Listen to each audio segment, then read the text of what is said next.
I'm bumming with. Try to run with the rock and you fumbled it. Finna spin the block in the mothership. Rock like Woodstock, big stock, smother shit. Word to Uncle Sam, we tax like the government. Still in the game till the day I'm in love with it. You are now rocking with the most coveted. Unapologetic, let you know who you fucking with. What's the use? I got the juice. Tapping head tops like Duck, Duck, Goose. Slide off smooth in a coupe, no roof. Rocking sheep's clothing, I'm the big bad wolf. Double up, we gon' double down and double that. If I feel I'm double crossed, I'ma double back. That's a couple hundred large in a duffel bag. Blitzkrieg, somebody gon' end up a pack. Yeah, with the shit. Finna call a blitz. Make you call it quits. I can execute the plan on improv off script. With my brothers from another living color with the skit. Yeah, with the shit. Finna call a blitz. Make you call it quits. I can execute the plan on improv off script. With my brothers from another living color with the skit. Yeah, you half steppers can't fuck with this. I'm with the big steppers and we stumping shit. Ice grill, you can feel the momentum shift. Alpha and the Omega. I'm the Genesis, real savage, go getter. Yeah, I'm getting it. School of hard knock. I'm the mascot, flipping shit.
Jamaica. Yes, sir. Top of the top. What's good, everybody? Shout out to the motherfucking chat right off the rip, man. 100%. They've been going crazy ever since we've been doing the CFL, the UFL, and the motherfucking World Cup, man. Shout out to the motherfucking chat, bro. 100%, man. We starting new motherfuckers every day, bro. We getting somebody new in that bitch every day, and it's from somewhere else in the world. 100%. This GWN H2S shit has no boundaries, bro. 100%. Come on, bro. Show, bro. You gotta have the heart to start with. Come on, B. You feel me? 100%. Yeah, man. And you already know. You definitely tuned in to another live Tuesday post Father's Day edition of the Way. Yo. Jamaica, what's good, everybody? Come on, let's get some motherfucking energy, man. Let's turn this bitch up, man. It's a beautiful Thursday, like Big Bro said. We just coming off Father's Day weekend. If y'all was behind stage, everybody that celebrated Father's Day, especially in this GWN shit, had a damn good time. 100%. That Father's Day weekend is the precursor to what we're gonna see in about 57 fucking days, 55 days. Hold on, Lee. Let me get my shit off real fast. It's gonna be a whole bunch of grown men doing a whole bunch of grown shit, bro. And we gonna present this shit to y'all like nothing else. Oh my mama, a full slate weekend, bro. I am so excited, bro. I don't know about the rest of my brothers, but I can't wait till Vegas, dog. 100%. You know, I be trying to play it cool and shit. But then behind the scenes, I'm all giddy, like, yeah. I'm like, yes, it's almost time. But you know, I just be cooler, like, yeah. But also too, because man, like it's just been the last couple months.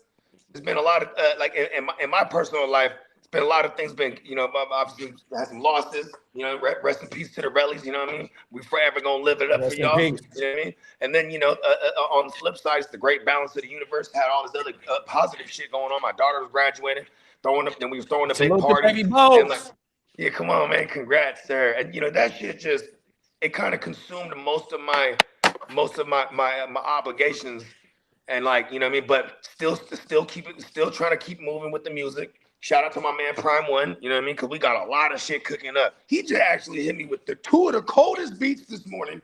Fucked my whole day up. I almost wanted to cancel the podcast, but listen, y'all do it. I gotta go right. You know what I mean? Yeah, you could go ahead and go knock that out. We ain't gonna cancel this shit, man. We are not letting this shit die out, dog. 100%.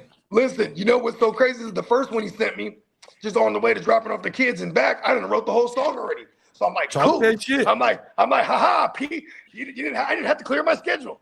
Then I get on this. Then it's like 10 minutes ago. He sends me another one. I'm like, oh, for real? I like how you just said though about you know, doing your music and all that shit. Like Lee doing his motherfucking shows by his motherfucking self. Everybody is inspiring everybody. I just cooked up my last video 100%. You know what I mean? I got to do some editing and shit like that. You know what I mean? About to drop that bitch. But yet the circle is still going. We all pushing this shit. You know what I mean? Even though we got shit going on outside and whatnot, like the goal is to make this shit be a motherfucking network. Because Lee is the one that said it to me like, bro, do you understand this is like really a network with the shit that we're doing right now? 100%. And with the shit that we're doing right now, is keeping that algorithm going. Like everybody got their own separate shit going 100%. Yeah. But when we come together and form like Voltron, man, we are really trying to take over these YouTube streets 100%. So, you know what I mean? Like I said, it's 14 million motherfuckers up in here. Shout out to wherever the fuck you found us at. If you fucking with the content, throw a like, hit the sub, you know what I mean? And stick around, bro, because you're going to get some great content. Nothing like anything else you're gonna find on the net. Oh my mama, 100%. Yeah, man. And it's true and it's authentic shit. Over here on WYGU, we've been continuing the Spencer Guru Nation ranks debate. So I think he's pulling up today. He did say, right? He usually pulls up around the second half anyway. But you know what I mean? So we're shortly gonna get to the streets here. You know what I mean? 'Cause I know Lee got something cooked up for us. Per usual, you know what I mean? Sure. But let's run through the chat before we get straight to it, man. Top of the morning to the Prime Minister, man. Come on, man. Shout out to motherfucking dog. Canada in this thing. Shout out to Prime Time, Derek. GP, are you with me? Hey, Derek. Now I gotta hold myself accountable. I told you that if GP sticks around for at least this year, I was gonna go get a GP jersey. He is part of the fraternity. I don't know if I'm gonna hang it up. I'm gonna wear it first. I'm gonna stick to my saying, bro. I'm gonna wear the jersey first on stream, and then I'm gonna retire that motherfucker. I'm gonna throw a Cowboy jersey on, big bro. You know what would be dope? What would match a Cowboy jersey? Remember them? Which Jordans is the ones where it's blue, white, and yellow? What is that? The 1994 ones, I think it is. And it had, I think there might be like 96. Because it got the white strap across the shoulders. No, and it got the stars on it. Yeah, that's it looked like a golf ball on the side. It looked like a no, the one with the white straps on the shoulders and it got the stars on it. I want to say that's from the 70s. That's my favorite Cowboys jersey. Yeah. Oh, okay. No, I was talking about the Joes. That's some Joes that can match it. The what? I was talking about some Jordans that can match it. You know oh man, shoes ain't nothing to me, bro. I can match anything with shoes. I got about 50 pairs of shoes. You know what I mean? 100%. We just gotta get the gear right, man. All I got is different color Stan Smiths, and then I buy the same pair of white Vans over and over again. Gotta watch out for them all white Vans. Yeah, come on, damn, Daniel. Bring it around the white Vans though. Come on now, shout out to Duce, man, 100%. Yeah, we are rotten boys over here, man, 100%. People shout out to Leo, Lauren A. We appreciate you, Leo, for pulling up. What that, man? Shout out to Lauren, shout out to Leo. Be killing shit. Come on. Shout out to Prime. When you guys get famous, don't forget us, brothers. That's all. Hey, look, bro, you right there with us. What you talking about, bro? What you talking about, Willis? Like, bro, you got the invite to motherfucking Vegas. When you got the invite to Vegas, bro, that means you are a part of the fraternity, dog. 100%. Like, bro, if we do a draft by you, bro, you like, come on, Emil, you know what time I it know is, we got to bro. go. We got to do Toronto one of these days, Come on now. I mean, the rallies with the AOB, them motherfuckers want to, but see, some of them got felonies. Like one of my homeboys, so the motherfucker just told me. Your ass up in that hold on, thing. hey, look, hey, hold on, hey, look, my boy just told me because they he might was not let Lee into Canada, bro. Yeah, they ain't gonna let me there. No way. Hey, look, I think half of us can't go to Canada. Actually, yeah, dog. I'm not invited. Yeah, so like I was Canada trying to can come to us. Like I was trying to say, I was talking to my bruh that's in our league, and that motherfucker got a DUI or some shit like that, and they didn't let his ass in. Oh my god. Them motherfuckers really be tripping over there, dog. Hey, but my shit clean though, bro. Even with that little blemish on my shit, straight through. 100%. Yeah. Come on. My. So let's go see some snowies in Vancouver. Oh shit, I'm too loud. But yeah. Snowies. Hey, shout out to Ali, man. Ali and mom. Oh my mama. Shout out to Ali and his mom, man. We appreciate y'all. Ali and his mom, man. And my big, I remember when you got your GP jersey, bro. Your wifey got that motherfucker for you last year. Yeah, he had it on my show. It was for his birthday. Just I'm gonna get that bitch, bro. He wore it on the power hour. Hey, only thing I don't like, bro, like I said, and I said this shit when I bought these two jerseys up here. These motherfuckers is $200, bro. There's no way ever in the world after this GP jersey, bro. I'm not buying no regular jersey. I got all Mitchell and Nesses. I'd rather pay $200 for a Mitchell and Ness than this bullshit up here. This shit is weak as fuck, dog. 100%. Yeah, for decorative purposes only are those other. Exactly, bro. Yeah, that's why the right ones out my mouth. JD, that's why the. But ones you know what though? I'll take me. Like for example, I got that signed Ricky Williams one, and then when he came to the crib, I made him sign it again. I was like, hold on, and he looked at me, he's like, that's me.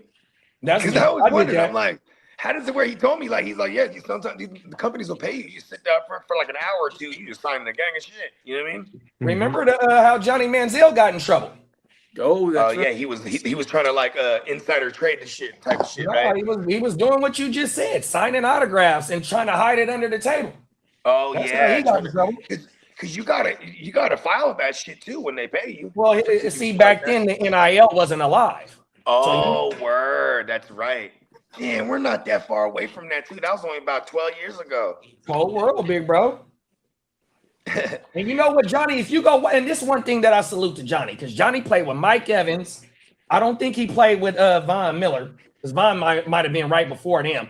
But look though, bro, this motherfucker said like, right, and I ain't just singling out Mike Evans, but what he said was, when I was signing them autographs and my homies that's sending money back to their houses off they stipend, they only get $500 a week or some shit like that. Yeah. Some of them players, bro, like, I got to send that money back home. So Johnny is like, bro, I'm getting all this money, man. I'm finna take care of my squad, dog. He says that in the month. And one more other thing that he said, right? No, it was Johnny's dad. Johnny threw Cliff Kingsbury's Johnny's dad threw Cliff Kingsbury and what's the coach's name? The black dude. I can't think of his name. He threw them under the bus. Under the bus, He said them motherfuckers wasn't holding Johnny accountable. You feel me? How you gonna be a grown ass man and you partying with Johnny? It was Hugh Jackson. That's Wolverine, huh? Yeah, Hugh Jackson was the head coach of the motherfucking Browns. The Browns, yeah. Oh yeah, it was Hugh Jackson. Hey, did you know I played in the league with him?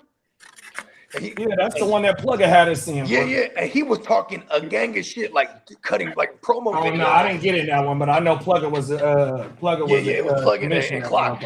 And look at this, Hugh Jackson was talking gang shit. I'm gonna win this league and this and that, and then right away somebody just jumped in there like, I hope your fantasy football manager. Oh, and the tight end was in that motherfucker from the Browns. Yeah. I think I might have been in that league. And he was the one talking shit. AJ Barner. He goes, I hope your head coaching is better than. He said, I hope your fantasy managing is better than your head coaching. And everyone started dying. I was like, oh shit, he played for him too. I was like, Gary Barner's played under Hugh Jackson. He knows. Gary Barner, that's his name. Oh my mind. Yeah. Shout out to Gary Barner. I was in that motherfucker. Yeah, Austin Eckler was in that shit, and oh no, if Austin Eckler was in it, I would. What's brother that rap? The Raiders got the tight end. Waller was in there. Waller, Pauls. And then T-Pain was in there, but it was for charity. But it was funny because T-Pain, he's a big Saints fan, so he was like, I have to have Alvin Kamara, dog. Like he just announced it like in the chat. So we're just like, all right, let him have him. You know what I mean? And You better draft that motherfucker when it's your turn. Fuck Listen, you. he was the 4th overall, and he was like pleading with the top 3 people, like, please don't. All right, Guru just text the thread. I'm gonna draw. He's in here. He's in here, Lee. Okay. Oh, he can't hear him. Mama, he's in here. Yes, StreamYard is kind of geeking. I can't hear Lee. Do you got admin, Spence, or you need me to let you in? He should have admin. It looked like he frozen. The last week he was having trouble too. It looked like he froze it backstage. I think that he was probably trying to get his shit together before he revealed himself. Yeah, StreamYard been on geek. Kellen Winslow Jr.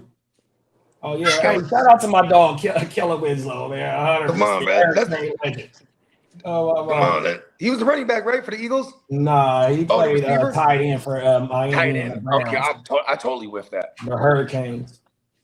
His daddy played for Lee's team. I met the father at Palm Springs. You know, there's an aerial tramway. Him and his girl were getting something at the restaurant, and they were in line waiting, and my pops and his friends definitely were like, it's Kaleb Winslow. That's K1 right there. Was it K1 or was it K2, big bro? It was K1. Because K2, he went to high school in San Diego. He grew up in San Diego. Yeah, I remember him being in the paper. Yeah, K2 was going crazy in San Diego. Yeah, K1 though, that's the one. Shit, the Chargers, they relied on him for probably like what? Him and Dan Fouts. I mean, not Dan Fouts. Like a better part of a decade. What's the name of the quarterback? Is it Dan Fouts y'all used to have? Yeah. Yeah, Dan Fouts and K1 was going crazy. Dan Fouts, bro. Hey, shout out to all 18 million motherfuckers. Look, this shit is going up. I'm telling you, bro. Look, bro, we've been on this motherfucking grind. It is fantasy football. Man, fuck fantasy football season. It's redraft season. 100%. Y'all see we've been doing these rankings these last 3 shows. Big bro about to jump in this bitch, finish off the wide receiver rankings 100%. We're going to have a topic to discussion. Lee about to take us to the motherfucking streets. Let's go. You ready, Lee? No, bro. Let's go. You need me to let you in, Spence? Throw a thumbs up. He might still be trying to. He might still be trying there you to. Go. He's here. Let's go. I think I got it. Fucking go, man. What it do, y'all? My internet's been geeking like crazy. I might have to rejoin, but yeah, it was doing that shit last week. I think I'm in here now. What up, fellas? What up, Spencer? Can you hear us? Can you hear us, Guru? I can't hear him. He's not saying nothing. No, I can't hear him here. He's not saying nothing. Let's see. Yep. Okay, yeah, I got you now, JD. There you go. Oh, that's all right. I'll rejoin then. I'll rejoin from my phone because my computer's geeking like crazy. I'll be back in like 5. I had to fix it by using an app. It's the only way I could work around. You on the app right now, Gangrene? Yep, I'm on StreamYard's guest app. So that's how Lee should be so good. He be on that fucking app. Yeah, that's I don't have problems with it. I be using the regular phone because the app should be geeking on me. Even worse. The Safari shit tripping even harder on you. Yeah, dog. Listen, I want to try that app. I can't escape the Matrix. Oh world. You know what it is too? I think it's the actual physical phone that I have right now too. Just the motherfucking battery. Every time I'm on stream, that battery goes crazy. It goes hot and drains the bitch too. Yeah, them is facts. They actively try and phase out your technology somehow. Yeah, well, my daughter just came from the Apple store and they told her, because we get an update like every 2 weeks, 3 weeks for the phone, right? So she said that the motherfucker at the AT&T store told her, don't use the updates no more. They're making your shit go lower and lower. That's why, because just about 2 months ago, my phone wasn't getting hot, dog. That motherfucker get hot. I updated that shit. Bro, I've been doing all the updates my damn self, and the motherfucker at the store got it on auto. Don't do that shit no more. It just auto. I had to turn it off the auto update because that shit, you know what I mean? Right, it'll do it overnight on everything. You'll wake up and it says auto install on your shit. You punk motherfucker. I never thought about that aspect too, because it is for damn show that like once they stop. Well, remember they had a class action lawsuit because they was forcing people to go buy new phones. Just like 5 years ago, Apple got caught in a class action lawsuit for doing faulty batteries. You did that. Now they have to build the devices to be capable of swapping your batteries. Yeah, facts. That was part of the lawsuit, is that Apple had to make sure that you can put new batteries in your shit. That was part of the stipulation. Matter of fact, speaking of class action lawsuit, I got $6.75 in my Venmo because Facebook did something or Meta did something. They had a class action lawsuit, sent me almost $7. Y'all better go check your Venmo. You might got a free $7 in there. My girl homeboy Mark, he just came up on 4 bands, part of a class action shit for Wells Fargo, but this is going back to like 2007. Oh, they was the overdraft fees. It was like the 2007 or some shit like that. Was it overdraft fees? Here's the thing. I asked my girl, I bank Wells Fargo. I'm like, well, how do we do this? He was like, he just signed up for it because whatever it was. I said, well, what was it? He don't remember. Right. He's like, I don't even remember what the so usually what they'll do is they'll send you an email, say like, because when you open your bank account and you that shit. Yeah, JD. So whenever there's a class action lawsuit and it's connected, your email's connected to whatever is getting sued, you'll get that in your email. I got another class action lawsuit that I need to sign up for. Here you go. Right, I need to get my hands on some of these class action lawsuits, man. They just giving it out. Now there's another thing, right? So it's a commercial where all you got to do is enter your name, but they gonna charge you, and it lets you know if you got anything attached to you. If you got some money on you, say like a lawsuit. If you got like overpaid parking tickets and the city overcharged you, you got money waiting on you. It's a commercial where you can see and it tells you type your name in, but we gonna charge you, and we gonna see if we can find some money for you. Oh my mama, I have seen that. You know what? I need to find this service because I guarantee there's a lot of money out there for me. Universe, give me money every day. Gotta love the universe. Let me see if I can find this other class action lawsuit because y'all might be typing this shit. Come on, dog. You know what I mean? Let's get in on it. Let's start. Let's file one today. Let's file one against. Hey, we gonna file one against StreamYard. Yeah. You know what I mean? We pay a guap to StreamYard. Defamation of fucking up our Venmo one. Venmo says Facebook consumer privacy user profile litigation settlement administrator paid you $6.15. Where's the other one at? That might be the only one. Huh? You know what I said? Man, we should have charged interest. Oh, here it go right here. Here go the other one. It says D. Coster versus Amazon.com. In class action litigation notice. If you purchase 5 or more new physical goods from third-party sellers on Amazon Marketplace on or after May 26, 2017, you may be a member in an ongoing class action lawsuit. You'll get that shit straight to your phone. Wow. I'll be turning a lot of my notifications off too. It's an email. This is what I'm saying. I make a point to like check my emails every morning.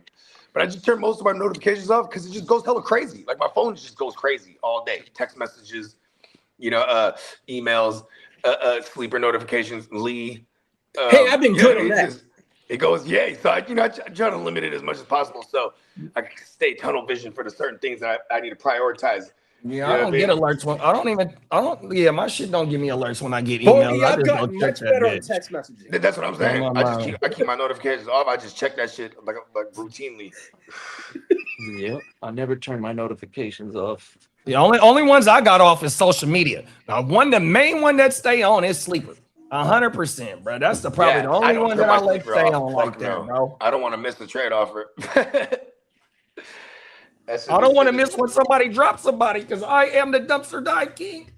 You need to get a t-shirt. You need a t-shirt. The dumpster dive because of just paying attention, like so world. I need to stop my sleeper notifications for the Padres though, because every time I fucking check it, it seems like they're losing. I'm like, fuck this shit, dude. Take that thing away. Bad luck when they make that work. I like not knowing. They seem to do better when I know nothing. It's the best. We got Bakes in the building. What's up, Bakes? What up, Bakes? Let's go. Vegas bound. Come on now. Let's go. We're about to go to the streets. You ready, Lee? Oh, ready. Here we go. 3. I can't even hear him. Can y'all hear him? You can't hear Lee? Yeah, that's me then. Let me click back out. All right. Can you hear him, Kitteh? To the streets. Yep, I got y'all. Here we go. 3, 2, 1. I'm charged up.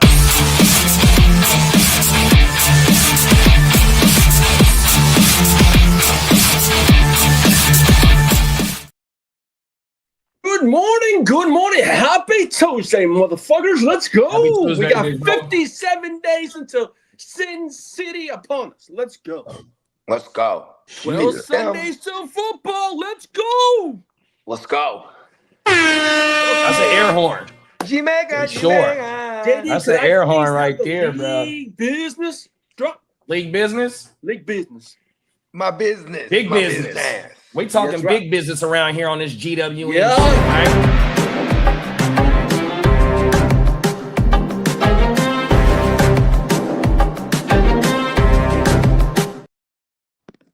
Ari in Hampton says, bump. Says Mike McDaniel will be a super good for Chargers running back. Let me see that sexy body go. Bump. Hey, you know they're so it's a versus between B2K and Pretty Ricky this week. Oh my Wow. God. Hey, I ain't gonna hold you. B2K might blow them out the water, bro. With dancing, but Pretty Ricky got slaps. They do. Now, see, I wasn't no B2K fan. Yeah, I wasn't no B2K fan, but I got Pretty Ricky first album on my shit. Hey, that was good shit. You remember that joint? You want to go live for that shit? I told my wifey the homies ain't gonna want to go live for that, but if you want to go live for that, we can do that. Listen, Brody, I'm ready to go live for all that shit. All right, we can do it. I'm gonna find out the date. I want to say it's like we're the unofficial judges for the versus battle. Yes, sir. Yeah, I want to say it's the 25th. Wifey sent it to me. I'm like, man, the homies don't want to do this shit. Okay, but if they do, I'm like, yeah, I'm with it my damn self. I remember, my younger sister, she's 4 years younger than me, right? And so, like, when I was in junior high, and then when the B2K thing was popping, she was like, her and the rest of like freaking little girls her age were just over the top, over the heels on B2K. You know what I mean? Come on now. They was on B2K. She had the posters, everything. Oh my mouth. You know what I mean? B2K, bro, was real life little girls' crushes and shit like that. Oh. No, you ain't lying, bro. And think about this. Them girls are in their 30s right now. They're gonna show up. So my wifey, they're she gonna came show out up to this thing. Hey, look. So on Sunday or Saturday, no, Father's Day, me and her mom, my mother-in-law, we sitting on the couch. She getting out the shower and whatnot. She like, I'm already ready for the verses because she was just at the concert. So it's a B2K on the front, and it had the Pretty Ricky on the back. They just did a tour together. Oh, that's what's up. Oh my man. But it's gonna be animosity because each of them groups feel like they got the better group. Just like what we didn't see between Rick Ross and French Montana. Right. Some homie ass shit, man. That shit, man, get the fuck out of here, dog. Even though I love E40 and Too Short, but I thought that was whack too. I was like, why are you making them verse each other? You know what I mean? I was like, you know what I mean? The OG versus the OG. That's fucked up. You know what I mean? They were just like, yeah, look, just go ahead and I guess maybe no one's on their level in that aspect. You know what's crazy? I just thinking about it right now. Damn, Too Short has been rapping longer than most of these motherfuckers, bro. He's been rapping since what, 82? Huh? When was Freaky Tales? Like 82, 84, something like that? Maybe like 85, I would say, something like right? that. These are the tales, the freaky tales. These are the tales that I tell so well. Well, Jim Harbaugh thinks the Chargers offense might be a lot scarier than people realize. He says the best is yet to come, in quotes. So back-to-back Chargers news. And now this one was kind of cool. And JD's I didn't know we were on the Chargers show. Here we go right here, y'all. Well, JD's a sneaker fella. Well, Sean McVay has signed an endorsement deal with the Jordan brand. Oh, wow. Let's go, McVay. Yeah, McVay be annoying me. Those are my Jordan. So here you go right here. June 25th, 6:30 Pacific Standard Time. Okay, word. Nice. Oh, that's 2 days away. I think today the 23rd. Yeah. Okay, yeah, we doing that. That's on Thursday. Yeah, hell yeah, we're running, bro. Shout out to the Crooked community. What's up, Craig?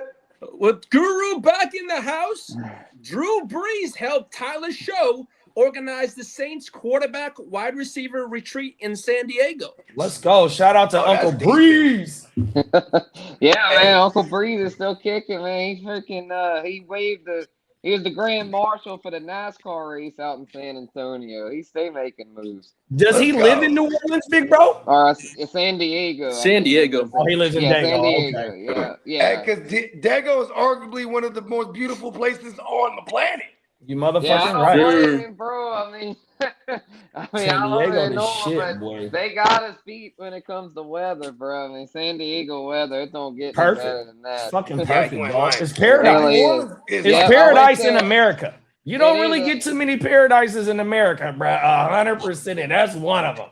Like I remember there was like a good 4 or 5 year stretch where we did Thanksgiving week in Hawaii, and then at one point they're like, we should just go to Oceanside. You know what I mean? Yeah. And like it was just as dope, and it was like a fraction of the cost than doing Hawaii back then. Super expensive, boy. Like Hawaii and Alaska, bro. Like a gallon of milk is $10 because you got to go hella far to get that shit. Oh my mama, the gas probably over in Hawaii might be $7 right now. Ooh. And I'm like, and Hawaii, they get in the bag because I'm like, you have to. They're used to this level of expenses, right? So you got to imagine they get in the bag, bro. Bruh, one of my favorite shows is the Rebuild show in Hawaii. It's a husband and wife couple, right? And bro, last night I'm watching that shit. They get a property for $980, and the motherfucking projected profit or the projected for it to sell is at 1.4, 100%, 1.14. Oh my mama. I'm in the wrong. Well, the Mariners owner John Stanton is now considered the favorite to buy the Seattle Seahawks. He's worth about 4.6 billion, and he's the front runner for the Seahawks. Not enough. Yeah, they want 10 billion for that motherfucking franchise. Yeah, well, I don't know. He gonna get some partners though. Exactly. Hold on, Lee. Bake said he when we ended the show last night, you didn't see it, but he said he sent you a trade. Because when we ended the show last night, I was showing the comments, and he got a trade for you for Hampton, big bro. Oh, I've been a little more. I just text Bakes about 5-10 minutes ago. Well, and Derek said his face will not be on camera for this. Hey, I'm not afraid and ashamed to say that I got Pretty Ricky in my motherfucking playlist, bro. I used to see like because I'm a player, bro. I listen to R&B, bro. I listen to it out loud. I'll pull up to the spot knocking that shit, bro. Real player shit though, bro. On my mama. Hey, and Pretty Ricky got slapped. That shit was the slap. Like I don't care for any of their other joints, but that one is cold than a motherfucker. Just that beat. It's 5 in the morning, and I'm up talking phone sex to you. So horny. So, like, come on, bro. Look, bro, I'm going to be on that. If we go live, I'm going to be on that bitch singing like I always do, bro. Come on, dog. My bad. Oh, yeah. Hey, Banks, just so you know, I'm looking at your trade offer right now. We will talk. I'm looking at it right now. Hey, Banks, let me just say. Hey, yeah, that under go crazy. My daughter know that shit by heart, and that was like 08, and my daughter was born in 01. She know under. Oh, my mama. Facts. Look, my boy know what he talking about. Everything. Yeah. Hit me on the under? Is that the joint? Oh, no, that's the bass shit. Nah, under. It's a slow-ass song. Take your love, go under. I can't get my pleasure pee on. I'm gonna gonna go viral for fucking the notes up right now, bro. Go Shout out to Pleasure P. Oh yeah, I ain't repping no beat. Like I said, I wasn't a fan of B2K, but Ricky got slaps, bro. Like if you want to set the mood right with the broad in your car or at the house, bro, you put Pretty Ricky on, dog. 100%. Pretty you gotta Ricky know what the ladies wet. like, though, bro. They get the patty wet. You feel me? Marco from Z Future. Germany in the building. He said the evening from hell right now. It must be 1,000 degrees in Germany right now. Oh, Or it might be like right 80s. there with you, Marco. Yeah, how hot does it get in Germany? 1,000 degrees. Because he said he reporting from hell right now. Right. Unless he's there's a lot of people that want to be Marco is down a there. fool, bro. And Well, then you the go right here. lawsuit- Hold on, Lee. Hold Okay. on, Lee. Okay. You got to share this to the chat. Who? Right You there. can share that to disclose the it. chat. You sure? Okay. All right. Here we go. Go Let me ahead. just pull this one up. Come on. Well. Let's see what he wants for Hampton. Okay. So No, he's trying to send I would Lee Hampton. receive the hands, the massage. Oh, Watson. I would receive massage hands on Watson, Christian Watson, Josh Downs, Amari, and Hampton. I would give up Reed, JJ, I'm that sucky McCarthy, I Davis from the Jets, the running back, Arvell Reese, the linebacker, and a 2027 first-round pick. Who's the first name he said he is? I would be who for me or Read for everybody that you Reed. got to give up again. Reed. Who's Jaden which Reed. Reed? Jaden Reed. I Jaden want that Reed, Lee okay. 27 first. Yeah, Yeah, you that's ain't what lying Bakes there. was You trying to ain't get. lying You see, there. me and Bakes tried to trade, and that motherfucker just telling me that he ain't trying to give up the Jordan Love and Christian Watson stack. Use a cold motherfucker, dog. I'm looking at him. I understand about Jordan Love because Jordan Love is Big Bakes a lot's brother. Yeah, 100%. They you know grow what up I'm in the saying? same city. That's the rally from the hometown. No, I understand that. But Watson, though, bro. Hey, look, man. You know I was trying to get something done, players bro. are not movable. Just some Hey, leagues. look, I want Watson in Hampton. Cold world, bro. Let me get in the mix. I'm ready to leave to the streets. Let's go ahead. What do we got out here? Yeah, that's My bad, basically Lee. Hey, look, he's looking at the trade. What Was you looking at the trade again, Are Lee? you getting your running back? What? Yeah, Hey, look, he's doing his finger on his lip. It looked, Listen to me. it looked like you was contemplating the trade, bro. Last year, I made some fucking boneheaded, fucked up decisions. I am not repeating this year. And that motherfucker's coming. you don't want your boy? I fucked up last year. Bro, you just Not a bad led deal, off the but news about you are how giving up big that of a first. season that Hampton had.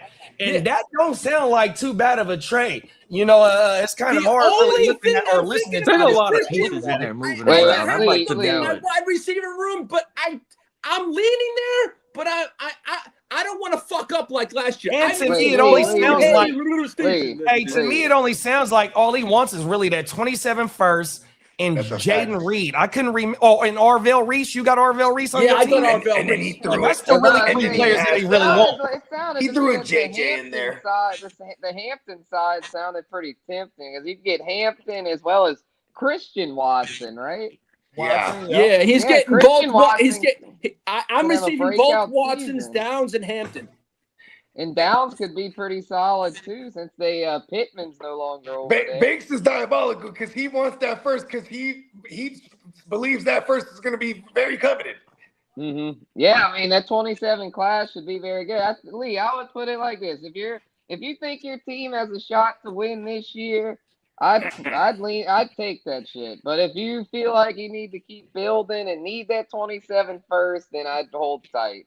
It's That's how I'd tough. look at It's it. tough because it's a $200 league. No, I know. Those I give NFL fucking $2 million. I'm going to play the same savage way I play it. I know I'm a fucking When savage, it but comes, God when damn it it! comes to I'm trading, thinking. you gotta assess where your team is at, and if you Exactly. think you I don't got want a to shot make. to I made a strike. boneheaded move last year, and I don't want to regret these little moves again because it's rebuilding each year. He's glitching. Well, if you Hey, feel Lee. All you gotta do is go to Hey, the Lee. owners, I would go to hold on Chase to that Brown, Derrick 27 Henry first. owner, and see what they want for comparisons. Yeah, test the market, like Kid is saying. Yeah, see what Hey Lee, other- bruh, if you add Amarion with Gibbs, bro. Kind of nasty. Hey, bro. Let me get Gibbs up off you, Lee. And you coming up on Christian Watson. Let Hey, me you get got Gibbs, bruh. you got two good tight ends, so this is a tight end premium. Yeah, you got Burrow. Don't give up Gibbs. Yeah, don't give up Gibbs. You want to add Hampton with Gibbs. My battery might be juicy, La Paz, but it ain't going that far. Don't listen to him, Lee. Hey, I listen to a lot of people last year, and where did that get me? Not that very far. I'm looking at your team right now, bro. You weak at the wide receiver position, though. I am. I know I'm weak in the knees, pause. I get so weak. Yeah, You're a cold dude, Bogey. Hey, I told you we be on that R&B shit. Yeah, catch us Friday or Thursday for the verse. Knocks me right off of my feet. Well, speaking of Josh Downs, he's expected to see more targets in a larger role, pause. And he's in the trade offer that you just got. He's trying to give you Josh Downs and Christian Watson. That's what I'm saying. That's a pretty good freaking deal. I think you kind of win. Listen, I kind of think so. I think Bates is in a rebuild or something. Listen to the sound of my voice, Lee. Yeah, Bates. The Reed love stack. Okay, Bates been trading since last year. I think him and Diamond Joe pulled off a major trade with some quarterbacks on everything. Him and Joe. Bates been shaking shit up. He acquired Lamar right out the gate. Yeah, he been shaking shit up, bro, on everything. Yeah. Is this my old team in the Gen Well? That's what I was looking at. It is your old team. So he just started this year then. Gen Well. He started off 26 with a banger. I thought he was in there with us last year. I'm burnt. No, that was Spencer. We have Spencer's the only one that has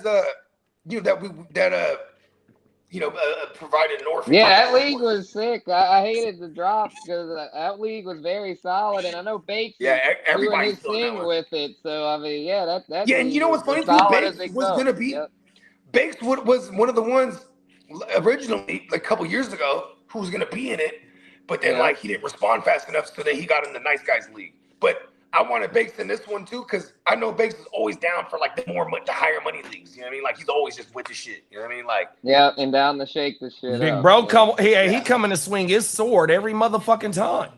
Yeah, come on. That's what we do is swing our motherfucking swords with this Spanish. Here go lead team right here, bro. Oh, excuse me, y'all. My bad. Lead team ain't too bad. He just need receiver help, dog. Because look, bro, he got Burrow, Gibbs. He add Hampton. Hampton is going to be a damn great running back right now in that system.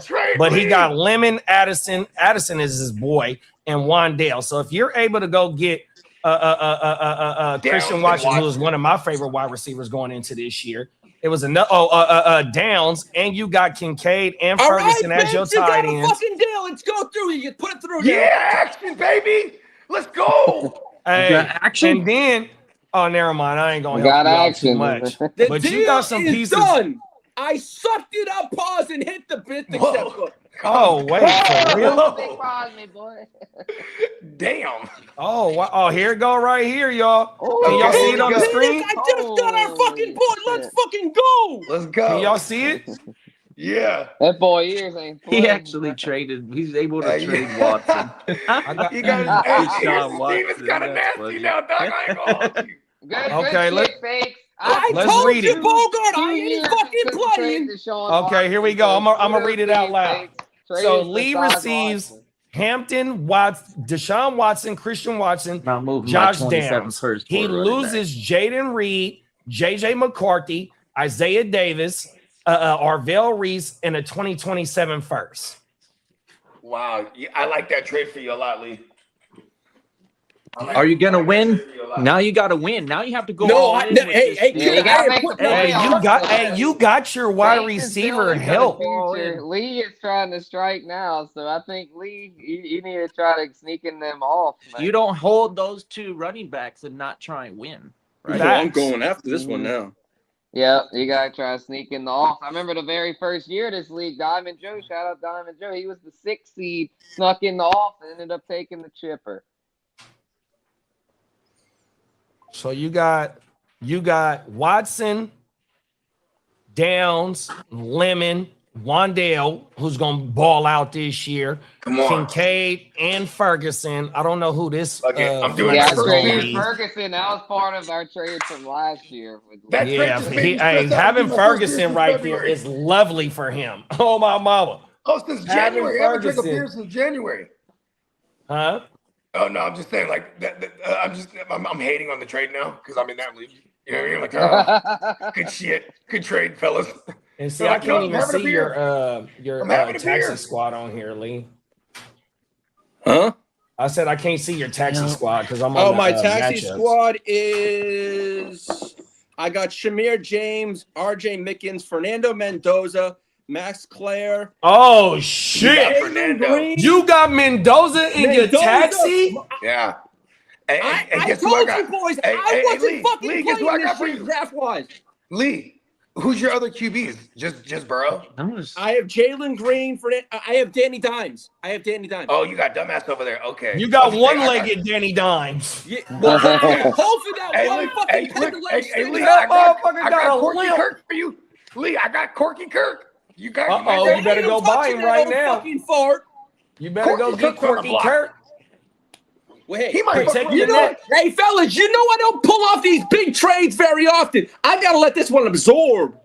Hey, talk that shit, Lee. No, but here's the thing: when they read off the when he first read off the trade, I was like, I would have been took that right there. Hey, read that comment too, Lee. There go your boy. Shout out to Booger, man. Peters and the bolt splits on cut. Let's go. If Lee doesn't do that trade on Angel like, hey, I got our fucking boy. That's all that fucking matters. Come on now, you got Gibbs and fucking bomb, bro. I'm gonna bring the fucking heat this year. I ain't fucking around. Hold on, hit that rumor drop. Hit the. Well, you got to say it right though. Listen, don't leave rumors. Surrounding me every day. I need some time to get away. Come on now, y'all. Y'all know what time it is, man. Yeah, come on. Hold on.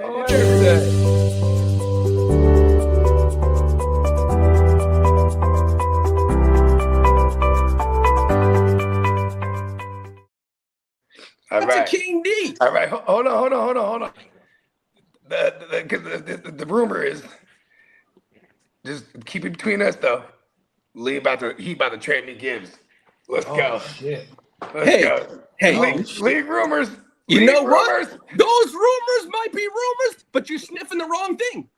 Oh shit. I don't even know if to pause that. Hey, that motherfucking Bogey did say he used to fuck with the slalom the other day. That shit was funny. He said, I want a gold medal. Then Brett said something. And he was like, well, you never mind. Hey, Bogey, when you say, well, you still can, like, I'm like, oh my God. I thought about it for a second. Like, oh, what you talking about, Lee? Whole world, bro. Hey, only on the GWN will you get this content. All 15 million motherfuckers. If you are not familiar with us, wherever you found us at, throw the thumbs up, hit the subscribe. This is fantasy football season, man. You're not gonna get nowhere else, man. 100%. And I want to shout out to the chat. I want to thank everyone that's tuned into the Chargers Power because I'm gonna make this season a fucking good one. Talk your shit, boy. I could tell. Lee's already got like the whole season. I got a guest coming. That's gonna be fucking fun as fuck, and it's gonna be good. You gotta be the most prepared podcast host I've ever met. Come on, talk that shit, Guru. Week 18 guests playing. I was like, man, that is a new level. Come on, bro. I'll tell you one thing. Season 1, I didn't think it was gonna.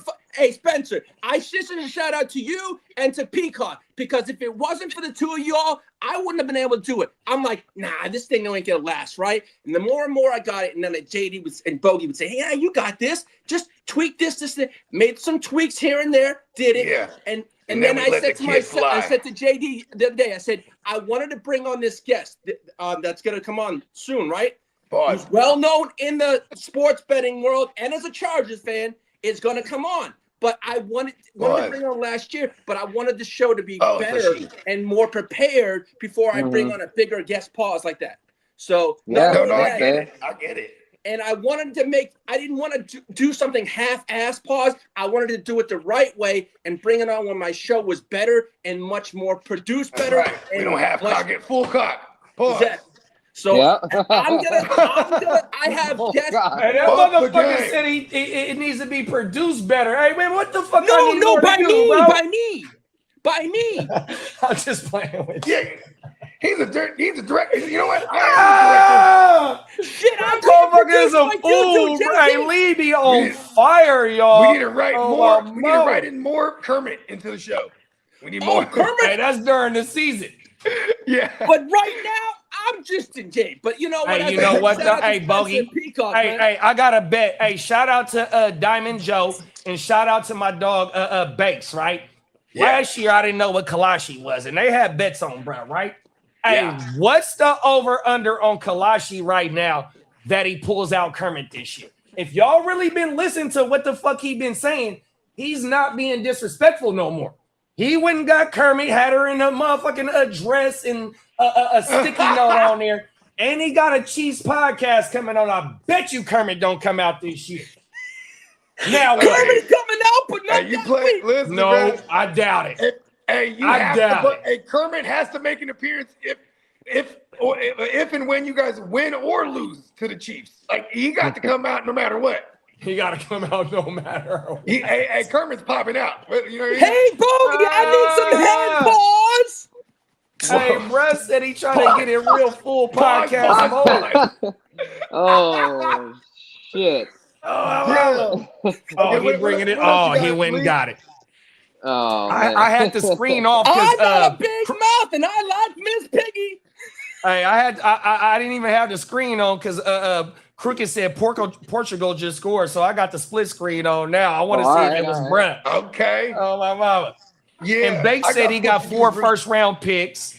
Shout out to Bakes, bro. That reminds me of being in one of the leagues this year. I had 4 myself. And we got a fantasy question. Doing well with the team. Okay. I'm happy to hear that, Bakes. You're doing me proud, man. Come on now, talk that shit, Guru. Oh yeah, I knew it was going to a good home. Shout out to Bakes. Hey, Bakes adopted Guru's son. Oh, everything. Son, I'm gonna drop you off at Bakes' doorstep. You're gonna love California. California is a beautiful city. You have nothing to worry about. He's gonna raise you right into a fucking champion. Oh, what? 100%. Only on the GW. Only on the GW. Hey, come on, man. Here go fantasy question.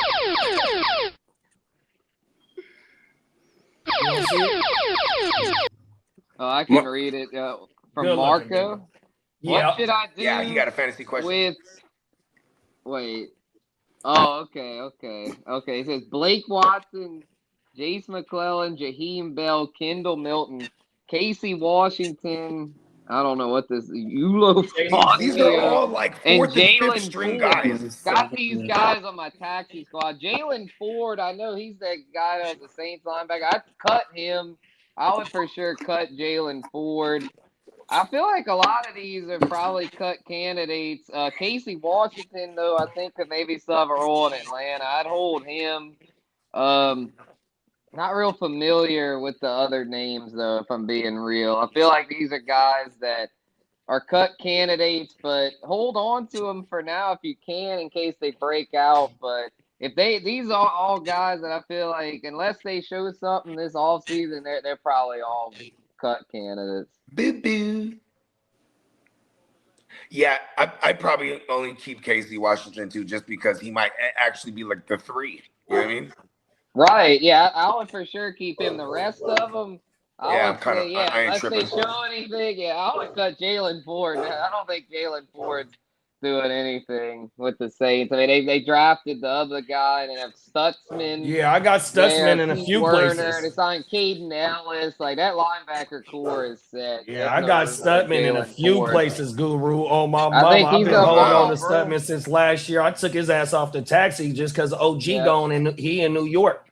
Right, the Mario in New York. They did bring in Caden Ellis. He'll be the captain, I would think. And then I think, though, he could beat out Pete Werner. Stutzman could beat out Pete Werner.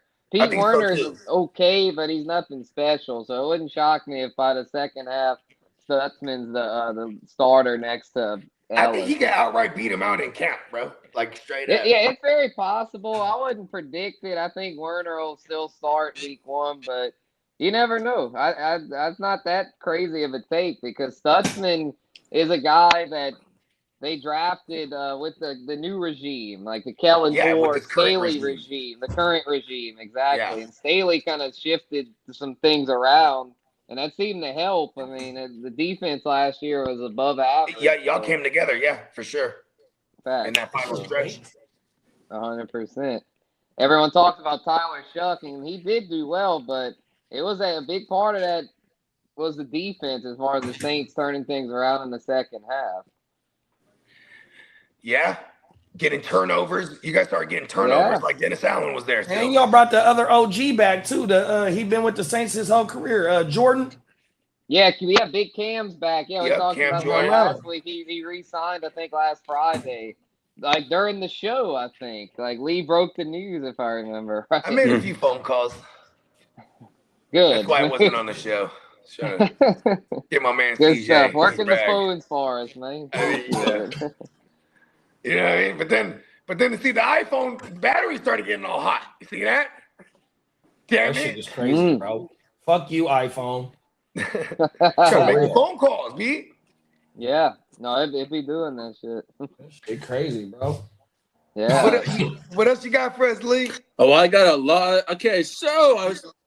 Yeah, because we want to get to these rankings Los Angeles too. Rams could have extended Puka Nacua right earlier, but waiting may have cost them. Since his rookie, they say Puka is only added to his resume, and if he has another at least season, his price could just climb even higher, just higher for the Rams. He's gonna get like 45. Yeah. Now, as for Tucker Kraft, he could see time on the reserve PUP list during training camp, but currently on track to recover and be ready for week 1. Oh. Now, as for the Las Vegas Raiders, I'm not going to say that name. Let her hear that. Fernando Mendoza says Tom Brady is teaching him how to lead an NFL team. So that's what they're saying. I got a question for you, Lee. Yes, sir. Why did you start off by saying I'm not gonna say that? What were you talking about? I'm having them the Ray turds. I'm trying to be respectful. Bro, you know I know the answer to that, bro. Because I'm trying to be respectful. But yet you just brought out Kermit. Like, hey, like Bake said, bro. Oh, my mama, like Bake said. The over under is minus 500 for Lee bringing him out in the next 3. Hey, look, bro, my word of advice to you is get your shit off in the off season. When the season start, just be neutral, bro. 100. That's I'm not gonna. Especially with guests on, bro. Like, no, what did you say? Bogey said, and JD, you tell me a lot. Watch the tape back. I watched them back quite a bit on the TV, and motherfucker, I was like, what the fuck was I doing? Oh, and also another word of advice: pick your spots. Hey, we got to go too. Where you can talk your shit, you know. Yeah. You don't want to overdo it, you know. As I said, Spencer, I'm still a work in progress. Talk your shit. But, now I need the rumor report. Oh. Listen to all these Looking on the rumor. Running me every day. Hating on the player. I always flip it to the masterpiece after. Come on now, talk that shit. Looking on these haters. Surrounding me every day. There you go. All right, Lee.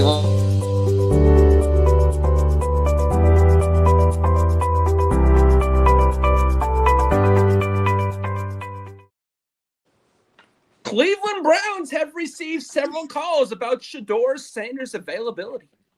Wow. Several, as in maybe Jets. That was going to be my question. What teams y'all think? Jets, Miami. I know the Jets. Pittsburgh. Pittsburgh. Arizona. Rona. Arizona's big on. Oh, this is kind of dope, huh? Like, think about it. He has some really. Hey, what if the Colts do what they've always been doing and they go, we're just going to get another guy because fuck the guy who's the starter. You know what I mean? What does Danny Dimes' contract look like? He only got that. He got that Baker contract, that 3-year bullshit. It's like a Baker deal. And Baker looking to get paid right now, so they can get out of Danny's probably after this year. Yeah, I mean Danny's like a prove-it deal. Yeah, he's coming off that massive. He's coming off an Achilles. Okay, so with maybe Shedeur being cold world, now I get that for both. Shedeur, he's a cold dude, dog. With Shedeur maybe being available on the market, what's the boy name that's finna be in the supplemental bullshit? Sorsby, but now you got 2 maybe starting quarterbacks on the market. Now, like Lee said last week, and I think we was on a consensus when we said this shit on Friday. Like, bro, it might be a team that's willing to give up a second to go get the boy that's coming in the supplemental. I don't know what you're gonna be able to get Shedeur for, but if you get that motherfucker Shedeur in the right system and the boy, what's his name, Sorsby, because they on TV, them main motherfuckers talking about, bro would have been the third quarterback in this year's draft behind Simpson. I just thought of something, bro. Remember? Yeah, he'd probably been a late first. Remember in the draft, one of the teams that wanted to go get Shedeur, and including the Niners, I'm not saying the Niners, though, but it was, who's the other team? The Eagles, right? Eagles were thinking about pulling the trigger on him, right? If whatever happened, they didn't end up drafting him. I think the Browns undercut both the Niners and the Eagles at that point late in the draft. And what is the Eagles talking about right now? Jalen Hurts is kind of in a prove it kind of situation. Maybe even Howie Roseman's crazy ass evil genius motherfucker could be one of the teams that they're talking about. Because when you say several by definition is 4. We just rattled off 6 teams that actually are kind of fucked up at that position. You know what I mean? You know what? You said 6. Oh, my bad, Spitz. Oh, good. I'm gonna say my take is that I don't see the Browns moving him because Massage Watson hadn't played in years. I mean, why are you really gonna put all your eggs in that basket? That seems nuts to me. I think they gotta keep Shedeur. They gotta. But the Browns shit all over everything they do. No, I know. I mean, it wouldn't shock me if they fuck it up. But in my opinion, if they trade Shedeur, that's a big L for them because you're not gonna get enough in return to justify that. And if you're stuck with Watson and you're having to start over at the position again, if he's a flop, like. That's just gonna I know the Browns are gonna Brown, but to me that they can't. And they got hella first round picks too. That's they actually like tank again this year. Rookie deal. I mean, you gotta hold on. But that's what I was gonna say, Spence. I'm so glad that you said that because damn near every team's goal is to have a rookie quarterback on their deal and build everything else out. That way, you know what I mean? You got a better chance at getting into the dance. And then, you know, whatever happens in the dance is in the dance. But that is like the goal, bro. You want to get one of them motherfuckers on that rookie deal. And he got 3 years left on that motherfucking 5th round deal. That motherfucker only make maybe 1 or 2 million on his contract. But that motherfucker balling with them jersey sales and shit like that too, though. Yeah, that's for sure. And then also, you know how else that ties in to Shedeur? Man, the motherfucking owner is getting shit like that. Haslam is not letting Brett walk out. And then there's no way. Philly wanted him last year. You know who else wanted him? Todd Monken wanted him last year, but he was like, "Nah, I don't want to back up Lamar." That's Todd Monken's now a Cleveland coach. Monken don't want Brett to leave. No. That is true. I didn't think about that. They ain't letting him go, bro. There's whole world, bro. On my mama. When the moon hits your eye like a big That's Commanders. Hey, bro, you the only reason why I call that motherfucker that, dog. Commanders head coach Dan Quinn is viewed as being on the hot seat in 2026. Oh shit.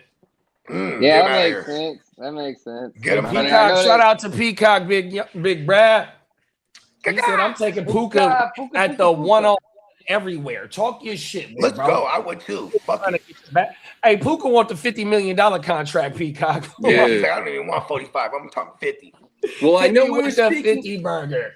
I know we were speaking about Brandon Sorsby. Well, the Cardinals will be one of the top teams to watch for Brandon Sorsby, according to multiple high reports. So, what does this entail? Like, let me ask they're saying a 2nd round pick is what's going to take to get him. No. Let me get your opinion on this. How do we handle this in dynasty leagues? Like when when he gets into the league, like what do we do? We just throw him to the waivers? No, well, yeah, because he's gonna be on the in our shit. We got the fab. You feel me? So it's if you want to spend your whole 250 or whatever the fuck you got in the offseason, you better do it 100%. I think everybody gonna do that. Yeah, well, and then it's gonna go by the waiver priority. So whoever finished last. So if everybody spend whatever the fuck they got, say like if it's 3 motherfuckers in the league, 5 motherfuckers in the league that still got all they fab, right? Then it's gonna go to the motherfucker that got the highest waiver priority. Priority. I got the hold on. I see. Oh my mama. Yeah. Okay. Someone's gonna like blow that the whole because load, Paul. You know what's crazy is it became like a real thing like a week ago. People were like, you know, they're like, oh, what are we gonna do with this guy? And I'm like, do we even want this guy? I'm like, what? Yeah, in our leagues you do. Yeah, bro, flex. Bro, that motherfucker is running the ball too, though, bro. He got lightweight accuracy from what I've seen, just some little highlights, but he got wiggles. 100%. Bro, Pittsburgh, Arizona, all the motherfucking teams we just did for Shedeur, they gonna be in it on him, bro. Thank you, because I was gonna say, like, I was like, why is everyone tripping last week over this Sorensen guy, right? Or Sorensen, whatever the fuck his name is. Sorsby, yeah. and then I go, oh shit! Even just after having this conversation, I'm like, damn, there is actual opportunity. Yeah, for super flex. Yeah, there is in one quarterback league. In a one quarterback league, I mean, if you got room on your taxi squad for sure, but you ain't gonna you're not getting nothing out of him this year. It's too late in the motherfucking season. He didn't do nothing in April with no team. He only about to get the playbook right now. You feel me? Yeah. And then it's already some other quarterbacks on that team wherever the fuck he finna go. So he's not until next year. Is there any coaching correlations? If we find any coaching correlations that he used to like be under these coaches that in school somewhere, if they're somewhere, that's probably gonna be one of the landing spots. Or one of Cliff. I know Cliff. I don't know if Cliff Kingsbury coached him. No, he was Texas Tech. Where's he was at last year. I think he got fired this year. It was the year he before. was still there last year in Washington. That's right. Or was it only he only did 1 year in Washington? He got fired after JD 5. Cliff Kingsbury ended up with the Rams. Yeah. Oh yeah, right. He was one of them. I'm trying to think. So they're not going to take him. No, he wasn't there. No. Man, I can hella see the Rams taking that kid too.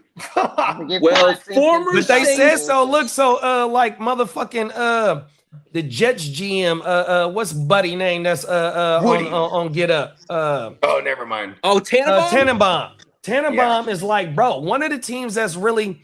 He didn't say a team, but what he said, basically what he's saying, is going to be a team that is an established team. But like how you said, Bogey, about fucking Jalen Hurts, he said it's going to be a team that's kind of like, oh, okay, we might be able to move on from our starting quarterback and just slide in there. Want to establish team. 100%. That's what. Yeah. And that's another thing. It's like if he's coming in as a supplemental player and you give up a second round pick for him, his motherfucking contract ain't shit. You feel me? Yeah, and that's what we talking about. How the motherfucking teams is trying to build around, build their teams is them quarterbacks that don't make nothing. That's a fact. Yep. That's a fact. And here's the thing too, is because I've never seen this before, where everyone's been going gaga over like a guy. And what was his deal? He had some off-field issues or something. Like, why did he not gambling issues. Yeah, sports betting. I think they said he bet on the Indiana team hella times. I just seen something about that. So when Indiana was balling last year, he was betting on them. He was smart. He was 100%. Oh, he can make decisions on the field, and he can make it. He's a smart gambler. You probably lost it all. Put your fab in for him. Oh shit, he did. The Indy did win his shit. He rode them all the way to the chipper. He know how to make good decisions on and off the field. The Raiders are gonna draft him behind Fernando. Oh, cold world. Cold world. He's like, I gotta go. Fernando's that. Hey, we got Minnesota Den in the building. What's up, Den? Hey. What's up, Den?